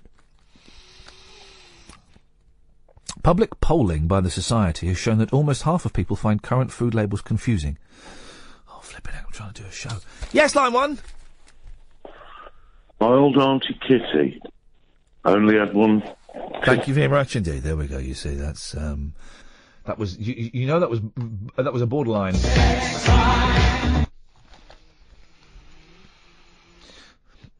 The Daily Mail's own. I know why I don't like poetry. I've just realised why I don't like poetry. I've just had a blinding insight into a pivotal moment in my life. The age of 5, went from nursery up to primary school. Was sat in Miss Earle's class. I can say what she wants because she was about 106 then. Really old. The delightful teacher taught me to read. Imagine having that. She taught me to read. But she was I remember her being very old, having kind of like grey hair in a bun and looked like Aunt Flo from Bod. I seem to remember. And I remember it as being on the first day of school. It probably wasn't the first day of school, but imagine the first day of school. And she says, "Can anybody here recite a poem?" And I put my hand up, and I said, "Yes, I can." So I stood up. This is like my first memory of school. And I said, 1, 2, 3, Mother caught a flea, put it in the teapot and made a cup of tea. The flea jumped out, Mother gave a shout, in came Father with his shirt hanging out. Thinking, I've done a poem. She went, "That is not a poem! That is a silly rhyme, and we will have none of it here," to a 5-year-old. Flippin' heck. That's why I hate poetry, and because poems are rubbish. Line 6, you're on the wireless. Hello? Oh, no, hang on. Have we fallen at the last hurdle? Line 2, you're on the wireless? No, try again. I may have done something wrong there, or maybe we fell at the final hurdle. Most would change their behaviour if there was activity equivalent calorie information available. The Daily Mail's own research suggests, for example, that a small packet of kettle chips would require a 34-minute walk or half an hour of tennis. Oh, you're having a laugh. It would take nearly an hour of walking to burn off the calories in a Snickers bar. An hour of walking for one Snickers bar? Flipping it. What? But if this was true, then why aren't we all the size of a house? Why aren't we all huge? Oh, look, Nick's listening to us in America. Hey, Nick, thank you, man. Do you know what? Let's call it a day. Up and down kind of show. Some good, not a bad show by any stretch of the imagination. Thank you, everyone who's called in, nearly everyone who's called in, and thank you for those who watched on Periscope. We'll try and get it working for the full thing tomorrow. We should be back tonight. Blimey, Friday at 10 o'clock. Flippin' heck. Talk Radio. Join the Talk Nation. Dial up and talk radio. We'll get you talking.